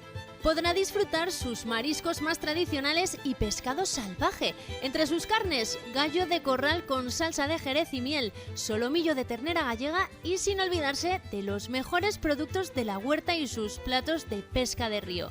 Visite el restaurante Villa Verde. Es una recomendación del Toro Televisión.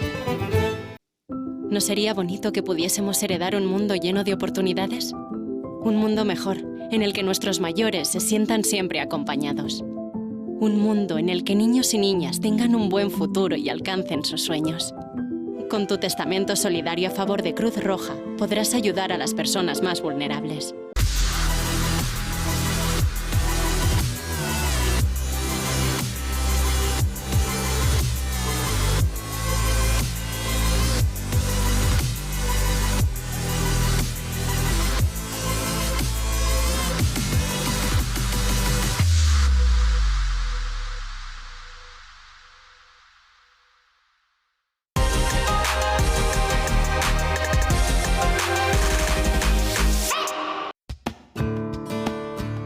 Hoy en Recomendaciones del Toro les presentamos el grupo Bajálica. Son líderes y pioneros en poda, tala en altura de árboles con técnica de trepa y profesionales en jardinería. La empresa fue fundada hace 4 décadas por Branco Bajálica, con gran experiencia nacional e internacional. Se caracteriza por su amplia gama de servicios de excelencia garantizada. Llegan donde otros no llegan. Les ofrecen presupuestos sin compromiso. Grupo Bajálica, una recomendación del Toro Televisión. El Club de Amigos pone a su disposición en exclusiva las visiones completas en 5 tomos de la beatana Catalina Emmerich. Esta monja agustina representa un caso único y excepcional de visiones relacionadas con el Nuevo Testamento y la Virgen María, reflejadas con una viveza y un detallismo fuera de lo habitual.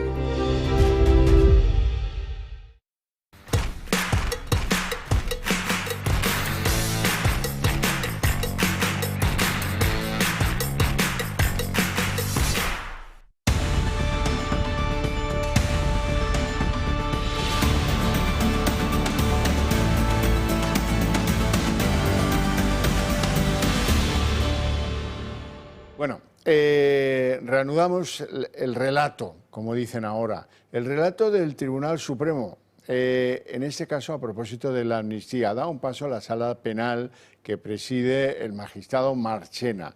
Y lo que ha hecho, ahora lo vais a ver para que lo podáis leer si queréis, lo que ha hecho es decir que la aplicación de la amnistía en materia de 2 juzgados catalanes que habían llevado hasta el Supremo los desórdenes públicos del procés como argumento y la pregunta de, bueno, ¿esto ¿hay que amnistiarlo o no hay que amnistiarlo? El Supremo dice que ellos creen que no, que estos desórdenes públicos pues supondrían vulnerar el principio de igualdad ante la ley si fueran amnistiados. Y propone a las partes, como veis ahí, tienen 10 días, tanto la Fiscalía como las partes personadas, para informar ante lo que van a hacer, que como dice el texto, es plantear una cuestión de inconstitucionalidad.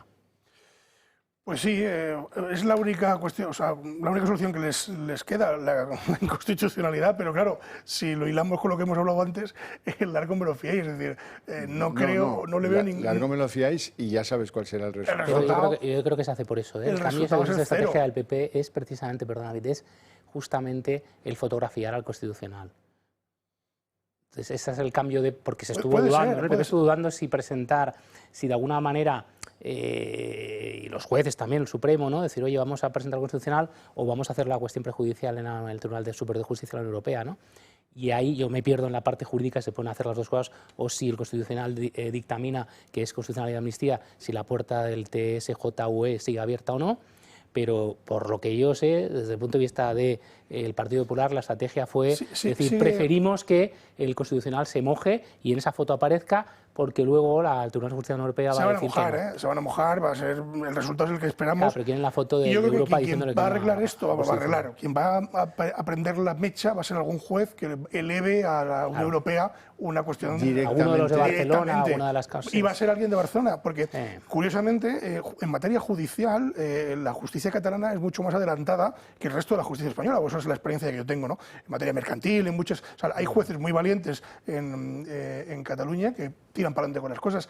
Lo hemos visto ahora, lo hemos visto hace poquito, con asuntos relacionados con todo el proceso, que tiran para adelante con el tema, y seguramente sea algún juez de la justicia de Cataluña que eleve una cuestión a la Unión Europea, al Tribunal de la Unión Europea, para que y así se arreglará, o así sabremos el resultado mejor. Pero el Tribunal de Justicia, Superior de Justicia de la Unión Europea, David, puede aceptar una cuestión prejudicial al margen de, con independencia de lo que decía el Constitucional, ¿no? Sí, claro. Absolutamente. Así es. Pues ahí es donde os digo la jugada que ha sido el Además cambio. Es que va a ser una cuestión relacionada con un hecho en concreto. Porque va a ser lo que pasa es que yo creo que esto no es gratuito, que Marchena es un hombre con mucha experiencia, que llevó sobre sus hombros todo lo del procés, que acabó diciendo que, bueno, pues sí, esto no es tanto como parecía, y que eso, pues a lo mejor es lo que conduce esta forma de actuar, de ir al Constitucional. ¿Pero qué esperáis que diga el Constitucional? ¿Sabes lo que ocurre en los procedimientos judiciales? Que todos, cuando empezamos un procedimiento judicial, aunque sea pequeñito, empieza en una altura el procedimiento judicial, y a medida que va pasando el tiempo, si los procedimientos judiciales son muy largos, yo siempre digo que baja la espuma, ¿no? Es decir, de repente detienen a no sé cuántas personas por una estafa piramidal en la Audiencia Nacional, y de repente eso es un escándalo, abrimos informativos, tal, y luego va bajando la espuma. Por eso Marchena, que a lo mejor quizá en aquellas declaraciones que desde mi punto de vista no fueron acertadas, dice, bueno, esto no era como para tanto, ¿no? Es decir, ¿por qué? Porque a medida que va avanzando el tiempo se va viendo con otra perspectiva distinta. No se ve todo como se ve al principio, lógicamente. Lógicamente, eso lo entiendo. Bueno, yo estoy convencido de que al final, efectivamente, algún tribunal de Barcelona lo va a hacer, pero que todavía hay causas. Yo estoy convencido policías, va a ser pero creo que hay de más de policías, hay bastantes, de manifestantes violentos independentistas también creo que hay bastantes abiertas, tanto por 1 de octubre del 17 como por los acontecimientos de octubre del 19, el primer aniversario de la sentencia del Supremo. Y vamos a ver, yo creo que la duda está en no qué va a hacer el Constitucional, que eso creo que nadie tiene duda, sino qué va a decidir el Tribunal de Superior de Justicia de la Unión Europea, ¿no? Yo ahí tengo mis dudas porque hemos visto cosas muy distintas que no eran el Tribunal Superior de Justicia, eran tribunales belgas, eran tribunales británicos en aquel momento cuando estaba en la Unión Europea. Yo tengo mis dudas exactamente de qué va a pasar ahí.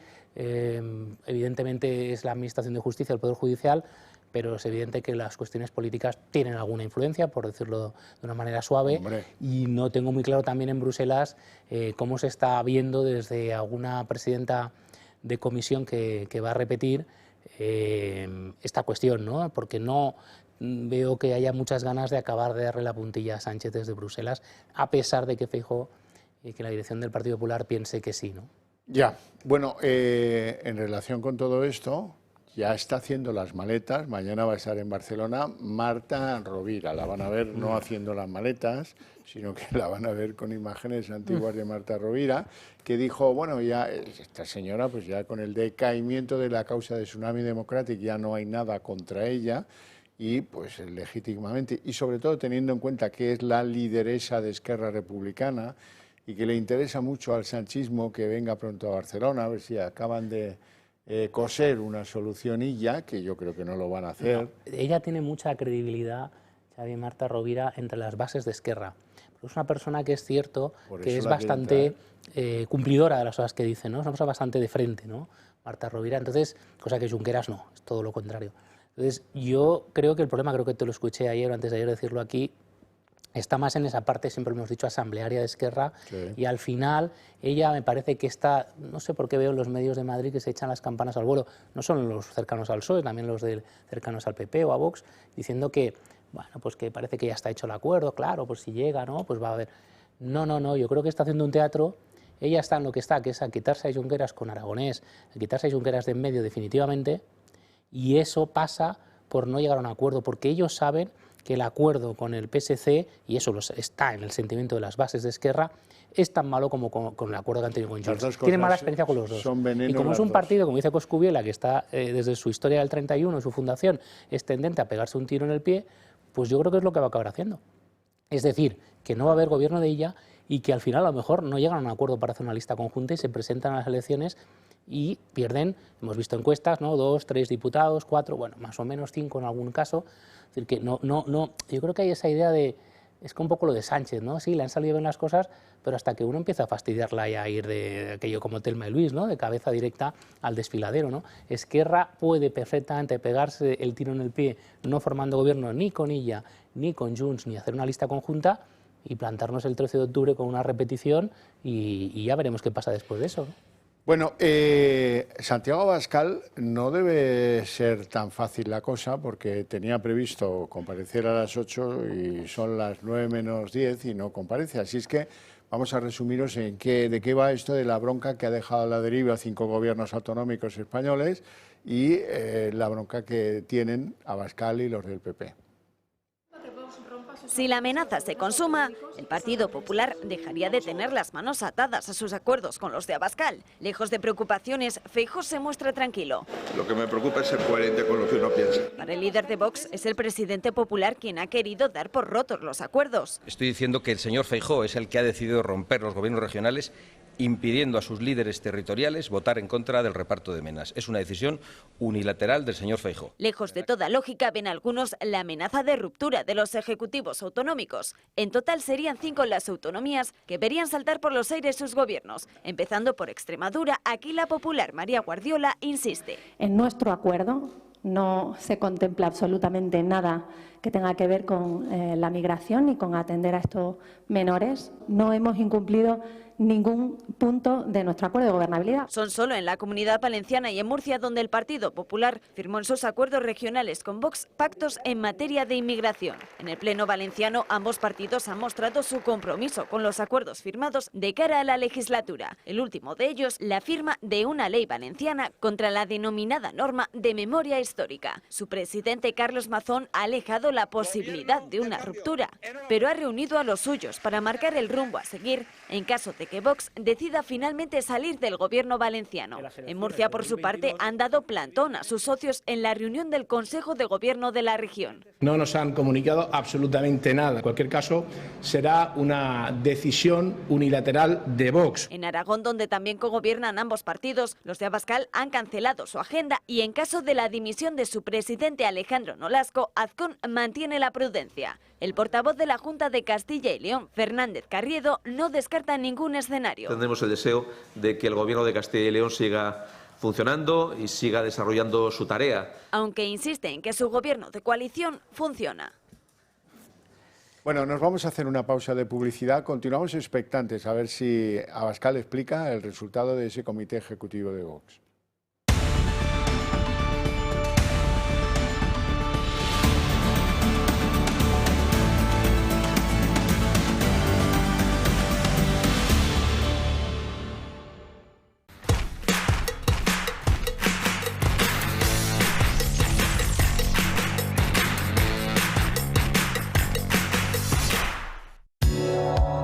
¿Tiene usted problemas legales? En Durán y Durán Abogados le van a dar la solución que necesite.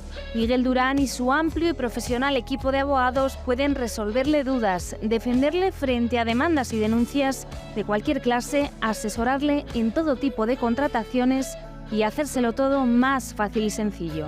El trato que usted va a recibir será el mejor, el más cercano y atento a sus problemas.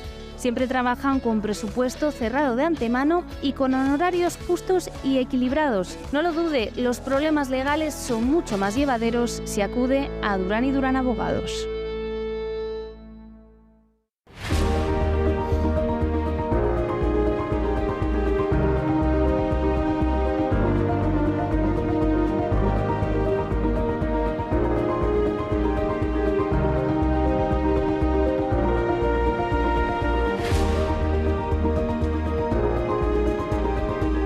Si enseña su carnet de socio del Club de Amigos, tendrá un 10% de descuento en el total de su factura.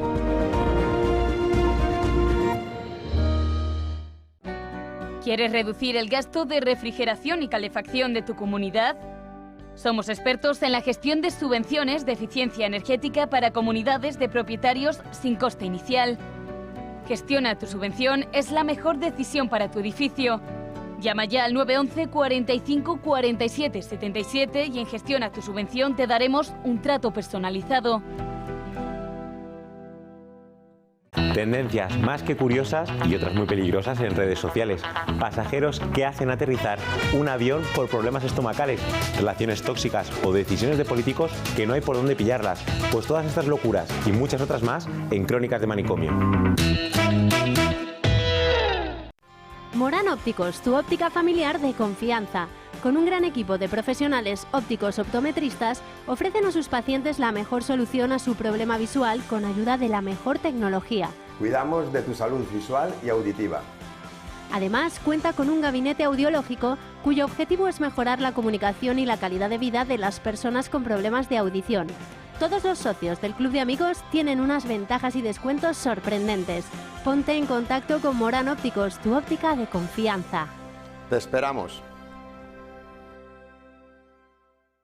¿Gastas mucho en electricidad? Ahorra todo lo que quieras en tu factura de la luz con el autoconsumo remoto de Comunidad Solar.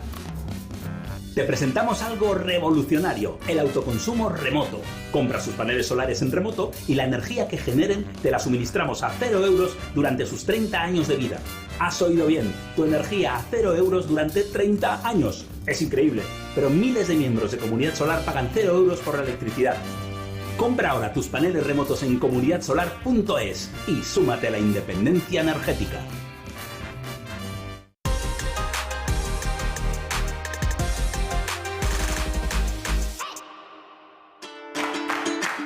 Hemos tomado conciencia de la importancia de cuidarnos y preocuparnos por nuestro bienestar. Sal y Salud es una empresa donde se cuida y mejora la calidad de vida. En sus instalaciones dedicadas a la haloterapia y respirando sales, conseguirá mejor limpieza en las vías respiratorias, mayor cuidado de su piel y logrará el efecto psicoemocional relajante perfecto. Venga a las Cuevas de Sal. Respira sal, vive salud.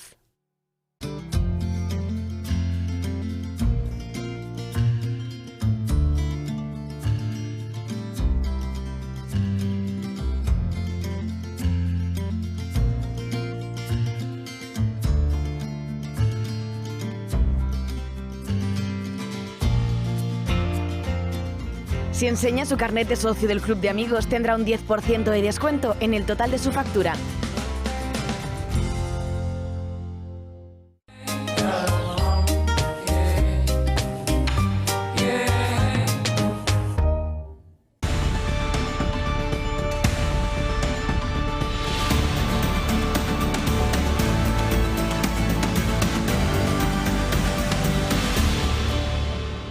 Bueno, hipótesis, caso que salga Abascal y diga que rompe los 5 gobiernos autonómicos, ¿qué puede pasar en esos 5 gobiernos autonómicos?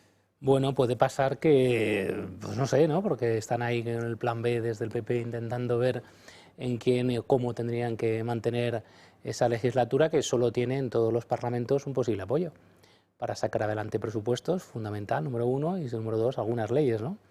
Entiendo que en 3 años son muchos, queda mucha legislatura por delante, Xavi, y por tanto yo pienso que no es, a mi juicio, no es una buena decisión. Mi opinión personal es que no es una buena decisión y que no va a beneficiar ni a Vox ni, por supuesto, al Partido Popular, ¿no? No acabo de entender muy bien cuál es el objetivo, más allá de pegar un golpe encima de la mesa, de romper ahora los gobiernos, teniendo en cuenta cuál es la situación del país, dónde estamos, en qué momento todavía procesal estamos, en este caso político. Pero yo veo una situación difícil y un balón de oxígeno a Sánchez cuando está justamente más ahogado que nunca, regalado. A mí me parece una pataleta política. ¿Pero qué va a hacer el PSOE? Porque claro, el PSOE puede presentar mociones de censura en el momento que le dé la gana. Claro, y reconquistar algún territorio. Y en el momento que deje descolgado al Partido Popular Vox en aquellos territorios donde gobiernan, el PSOE puede hacer a su antojo, gusto y gana. Que le salga bien o no, eso ya depende un poco del resultado y la estrategia, pero que lo puede hacer seguro. A mí, lo que te decía antes, creo que es una pataleta política. Es decir, creo que no es la estrategia. Si usted no está conforme con el acuerdo que ha llegado el Partido Popular a nivel nacional con el Partido Socialista, hágalo saber de otra forma. Siéntese con el Partido Popular y póngale los puntos sobre las IES. O haga otro tipo de acción, pero no diga ahora retiro, ¿no? Porque es que está usted haciendo lo que critica a los independentistas, ¿no? No estoy conforme con esto y le retiro mi apoyo. Todo esto es por un reparto de menas que no encaja en los pactos que ellos creen que tienen suscritos con los partidos populares de las diferentes autonomías. Es que, vamos, por lo menos la de Extremadura ha dicho que no está en su acuerdo este tema. Entonces, bueno, si no está en su acuerdo, pues, oiga, a lo mejor la excusa no es esa. Luego, no lo haga usted, es decir, hágalo de otra forma, no lo sé. Ahí, para echar bronca a alguien y para montar lío político hay otras estrategias. No el decir, ahora me cabreo y te retiro los apoyos. Eso sería lo último desde mi punto de vista. Hay otra posibilidad en alguna comunidad, por ejemplo la Comunidad Valenciana, Xavi, que es que haya convocatoria de elecciones. Mazón, que yo creo que tiene encuestas en la mano. Para que no te hagan una moción de censura, te adelantes y convocas. Y tiene encuestas buenas. Mazón, aquí tenemos por las mañanas a Margallo, que es buen amigo de Mazón, pues lo está haciendo muy bien. Yo creo que lo está haciendo bastante bien, tiene muy buena imagen, ha sido alcalde, se le nota muchos años de Alicante. Son los políticos que llegan a presidentes de comunidad de gobierno que han sido alcaldes, esto en Francia, que ser alcalde es muy importante en la política nacional francesa, pues se nota. Yo creo que eso tiene un sentido y Mazón yo creo que está en esa línea. Y su estatuto de autonomía, porque no es el caso de las otras 4 comunidades, creo que algunas sí, pero el resto no, le permite, una vez que ha pasado ya un año, convocar. Entonces eso se está valorando en el gabinete de Mazón, me consta, tiene buenas encuestas, tiene buenos números, por lo tanto, ojo, porque nos podemos encontrar con algunas elecciones autonómicas. No hay líderes en el otro lado, no hay líderes estables ni en el PSOE, ni en la izquierda, ni en el comunismo. Recordemos además que en la parte de Vox hubo un problema importante nada más empezar la legislatura. Con la excepción de Murcia, que lo tiene todo trasegado, como dicen allí. Sí.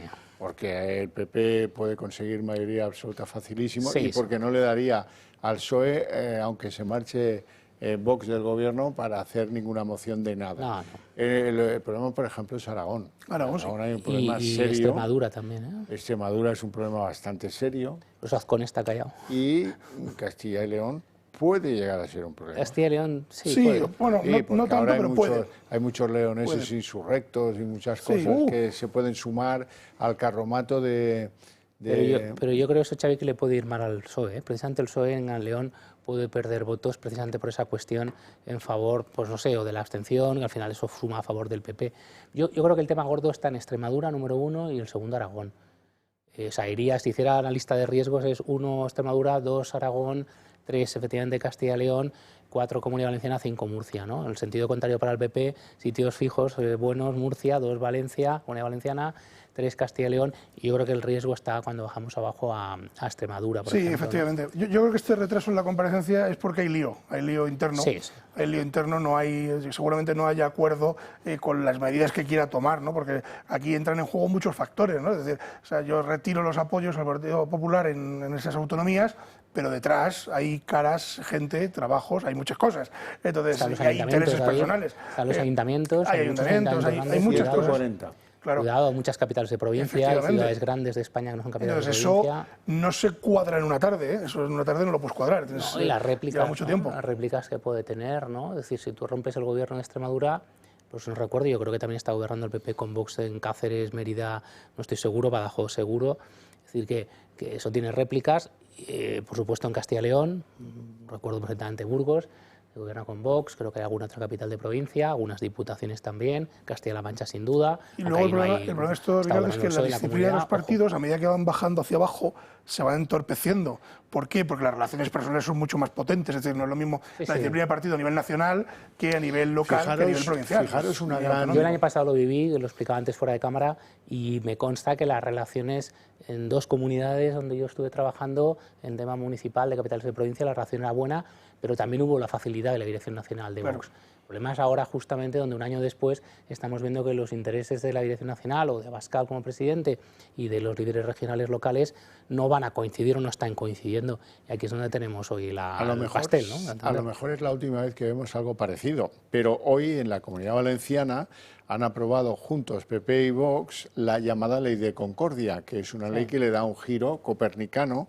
a esto que llaman la Ley de Memoria Democrática del Gobierno Sánchez. Claro, esto, pues mira, no sabemos si se va a poder volver a repetir, por ejemplo, por poner un ejemplo sobre la mesa. Luego hay otra cosa, Xavi, por ejemplo, no hemos hablado de Madrid y Andalucía, porque ni en las comunidades autónomas ni en los ayuntamientos importantes hay Madrid capital, ¿no? Pues se esperaba que sí que hubiera por parte de Almeida necesidad de gobernar con Vox, y no fue así, sacó mayoría absoluta, sorprendentemente.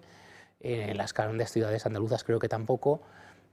Es también un poco, de alguna manera, a mi juicio, regalarle el discurso por parte de Vox al PP. Lo puede hacer perfectamente Ayuso desde un lado y lo puede hacer Juanma Moreno desde el otro, que siempre son los que se sitúan como posibles sucesores de Feijóo si no llegas a la Moncloa, desde una política diferente, que es la de Ayuso, que es comerse el discurso de Vox, o una política totalmente diferente, pero que ha conseguido el mismo objetivo por parte de Juanma Moreno, que es buscar el centro, obviar a Vox, y otra estrategia radicalmente distinta, pero con prácticamente igual resultado. Bueno, eso les permitiría salir y decir, ya lo decíamos nosotros, ¿no? Con Vox, yo creo que no es positivo, porque tú al final has puesto encima de la mesa, digamos, tus poderes el año pasado y has conseguido entrar en 5 comunidades, presidir asambleas legislativas, muchos ayuntamientos, concejalías, tenencias de alcaldía. Es decir, es poder, y la política no es solo poder, pero es muy importante el poder. Jugarte todo eso, ¿no? Una especie de cara cruz por una cuestión que es relevante a nivel ideológico, pero yo estoy de acuerdo con David, que se puede plantear, se puede fasear, como dirían ahora los modernos, ¿no? Se puede hacer en fases y decir cómo voy increciendo hasta poner encima de la mesa la última solución, que es romper, o la última decisión, que es romper los gobiernos. Yo creo que eso se tiene que medir. Tienes que medir más. Yo creo que hay una falta, a mi juicio, de medición de exactamente cuáles son las consecuencias de la decisión, sobre todo además en un momento en el que hay una competencia política por la derecha de Vox o el mismo campo, que es el de Alvise, ¿no? Entonces, yo, por ejemplo, pienso que al Partido Popular, en cambio no al PSOE, les viene mejor que crezca más Alvise que no que Vox sea un partido importante y grande. Entonces, yo eso, si estuviese en Vox, me lo plantearía y diría, ojo, porque, como es aquello, los amigos de mis amigos son mis amigos y los enemigos de mis enemigos son mis amigos, pero los amigos de mis enemigos son mis enemigos. ¿Qué quiere decir eso? Que si mis enemigos o adversarios políticos les interesa darle chance a Alvise, y insisto que no estoy hablando del PSOE, estoy hablando del Partido Popular, y no solo, pero bueno, y algún ex enemigo dentro de Vox, que ya no está, pues entonces probablemente lo más seguro es que a mí no me interese darle fuerza a Alvise, ¿no? Aunque sea indirectamente a través de una decisión así, ¿no? Son 3 eurodiputados, son 800.000 votos, fue un resultado muy sorprendente. Sabemos, por los estudios pero también los postelectorales, que Alvise le quitó votos al PP, pero también le quitó a Vox. De hecho, en proporción sobre la base de votos le quitó más a Vox que al PP, especialmente en el segmento de 18-30, a quien más le vació de votos de las posibilidades y expectativas electorales en las europeas es a Vox. Entonces, ojo, porque yo sigo diciendo que Alvise no es Ruiz Mateos ni es Jesús Gil. No es verdad eso. Eso es un error de alcance, de pensar que es un fenómeno simplemente para las europeas, que es un fenómeno un poco kitsch, no sé qué, en versión digital. No, Alvise es alguien que viene de la política, que ha estado en Ciudadanos de asesor muchos años, que conoce la comunicación política bastante bien, especialmente el marketing digital, y que, bueno, en la situación en la que estamos en el año 2024, en España y en otros países, veamos otro día las europeas, hemos visto, en las europeas, pero en las francesas, hemos visto que ahora se han unido, pero Reconquête, ¿no? El partido de Maréchal Le Pen, que estaba en lo que era el Frente Popular, ahora el Frente Nacional, ahora el Reagrupamiento Nacional de su tía, creo que es, Marine Le Pen, pues se unió con Zemmour y le estuvo compitiendo. Ahora se han unido porque había la oportunidad, no ha sido así, pero ojo, y le hizo daño, le comió un espacio, y todo el mundo sabe en Francia que Zemmour Era una operación política bastante extraña, con bastantes ramificaciones del Elíseo. Organizadita. Claro, Sí. o sea que... Como algunos sospechan que de ocurre Alvise. con Alvise Pérez. Entonces yo no caería en esa trampa, pero bueno, Sí. cada uno... Bueno, lo que... David, vamos a ver, el mensaje que, caso que se produzca la ruptura, que todavía eso está por ser confirmado, cuidado. Pero si se produjera, hay un mensaje general para los que no viven en esas 5 autonomías que están en la cuerda floja, y es, olvídense que no van a haber un gobierno de la derecha que evacúe a Sánchez de la Moncloa durante un tiempito. Es lógico, porque la concentración del voto, que yo lo he dicho mucho en esta casa, es fundamental para ganar las elecciones en el mundo de la derecha. Es decir, la derecha es lo que es decir, ahí, en este momento hay 2 escenarios, que es Partido Popular y Vox. Vox al final es un complemento perfecto para esos gobiernos que actualmente se están trabajando. Durante mucho tiempo el Partido Popular ha tenido como resquemor de pactar con Vox, pero yo siempre he dicho aquí que estaban condenados a entenderse, y ahora que se han entendido, pues hombre, no destroce usted el entendimiento y desde mi punto de vista continúe usted construyendo esa alianza entre los 2 partidos, porque por separado ustedes no van a conseguir nada, convénzanse de esto. Necesitan estar juntos. ¿Por qué? Porque el arco de la derecha es muy amplio. O sea, si hiciéramos una línea donde ubicar toda la derecha española, es decir, tenemos derecha a muy derecha, que es Vox, es decir, y otros partidos, y tenemos centro derecha y tenemos todo ese argote. Entonces, se necesitan para gobernar. Mientras tanto, ¿qué ocurre? Que el Partido Socialista puede gobernar con quien le dé la gana, porque tiene muchas muletas, muchas. Entonces le estamos dando un balón de oxígeno. Y otro arte en el toreo. Absolutamente. Yo creo que hay un error que fue forma. en la izquierda, David, el error Pablo Iglesias, y en el centro derecha, un error que fue el error Albert Rivera, que yo, si fuese Vox, evitaría que fuese el error Santiago Abascal. Es decir, cuando tú estás en una fuerza política que está intentando disputar un espacio y ser predominante en uno de los 2 bloques, el caso de Rivera, viniendo del bloque en el fondo del centro izquierda en Cataluña, acabó estando en el centro derecha y pensó que podía disputar directamente el espacio de derechas en España.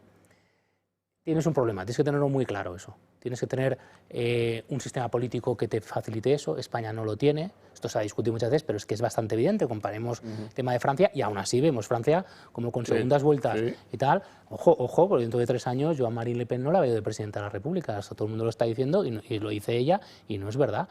Cogiendo los números de ahora, es verdad que 3 años son bastante, pero bueno, no tanto.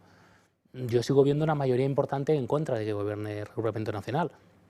Que solo hay que sumar desde los republicanos, los neogolistas, hasta la extrema izquierda para darse cuenta de eso, y eso es a lo que ha jugado Macron desde el 17, y a pesar de todo le sigue funcionando, cada vez menos, pero le sigue funcionando, y yo creo que le va a seguir funcionando, y ahora va a jugar con el tema de Mélenchon. En España ese sistema político no es así, no permite, porque está pensado, volvíamos a lo de la Audiencia Nacional Constitucional, en la transición y en la Constitución del 68, para, de alguna forma, evitar los errores de la Segunda República y, en parte, algunas cosas de la Restauración, y lo que busca es un sistema que predomine o que de alguna forma prime a los 2 grandes partidos, en aquel momento UCD-PSOE, luego PSOE-AP y luego PSOE-PP o PP-PSOE.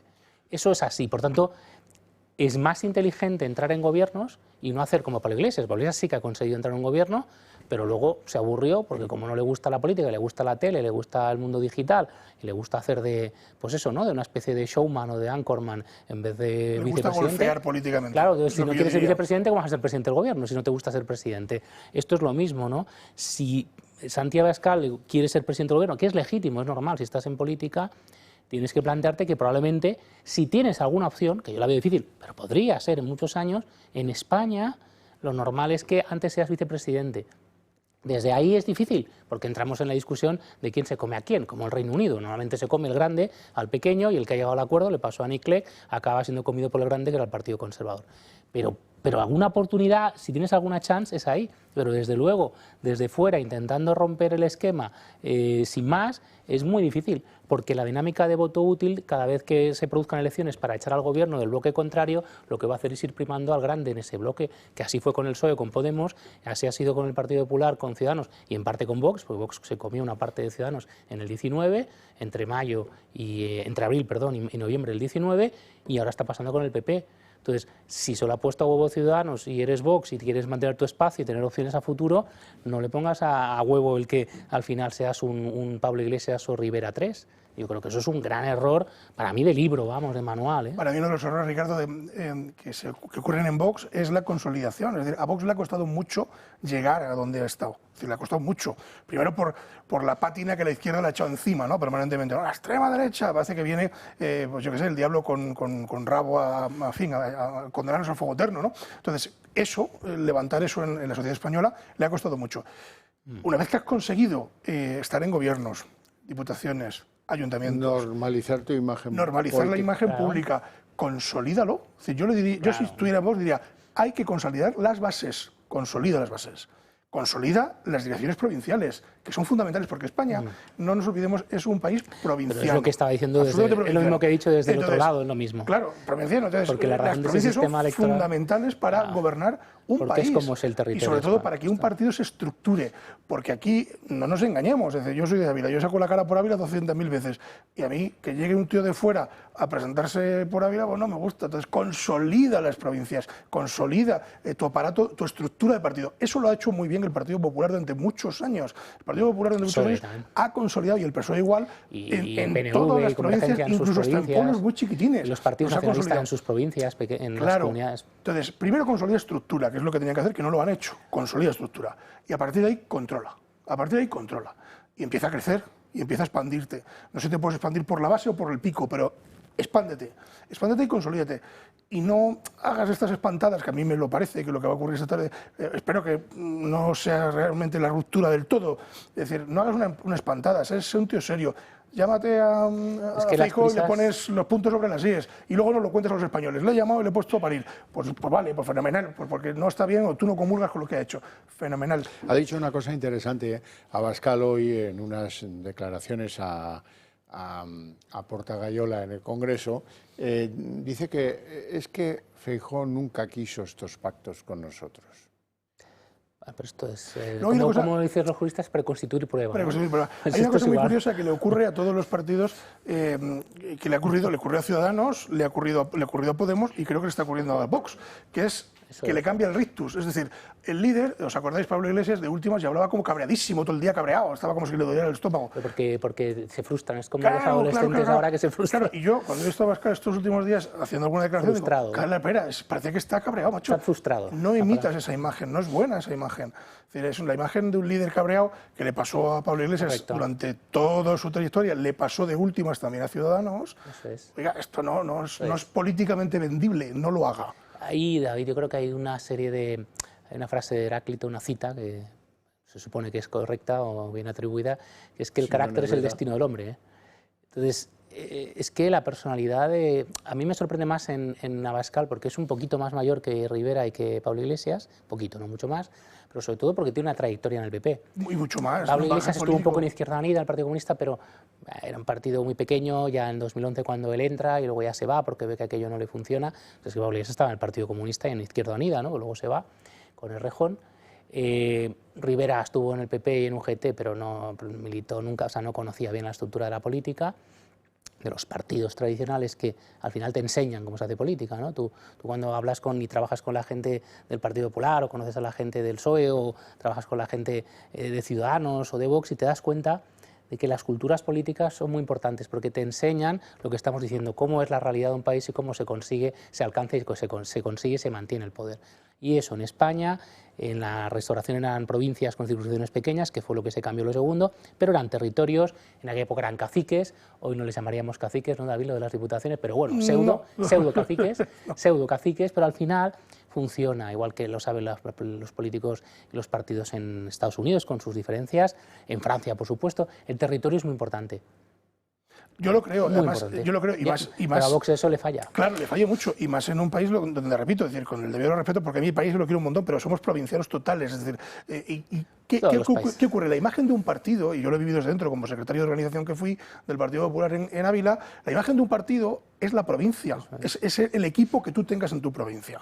Y eso es, o sea, tú puedes ver a Santi Abascal en televisión a nivel nacional, a Feijóo, a quien quieras, pero a quien ves todos los días es al alcalde, al presidente de la Diputación, al presidente del partido, porque los estás viendo, y esa es la imagen. Excepto en Madrid, Barcelona y 3 o 4 provincias más, en el resto es así. Sí. Bueno, señores, os agradezco mucho que me hayáis aceptado el invite, sobre todo a ti, ya sabes por qué te lo digo, de quedaros un ratito más con nosotros.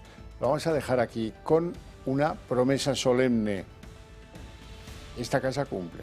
Hemos dicho que les daremos en directo a Abascal cuando explique lo que ha tomado en consideración el Comité Ejecutivo de Vox, y así lo haremos. Continúen con la programación, que interrumpiremos lo que haya que interrumpir y la verán.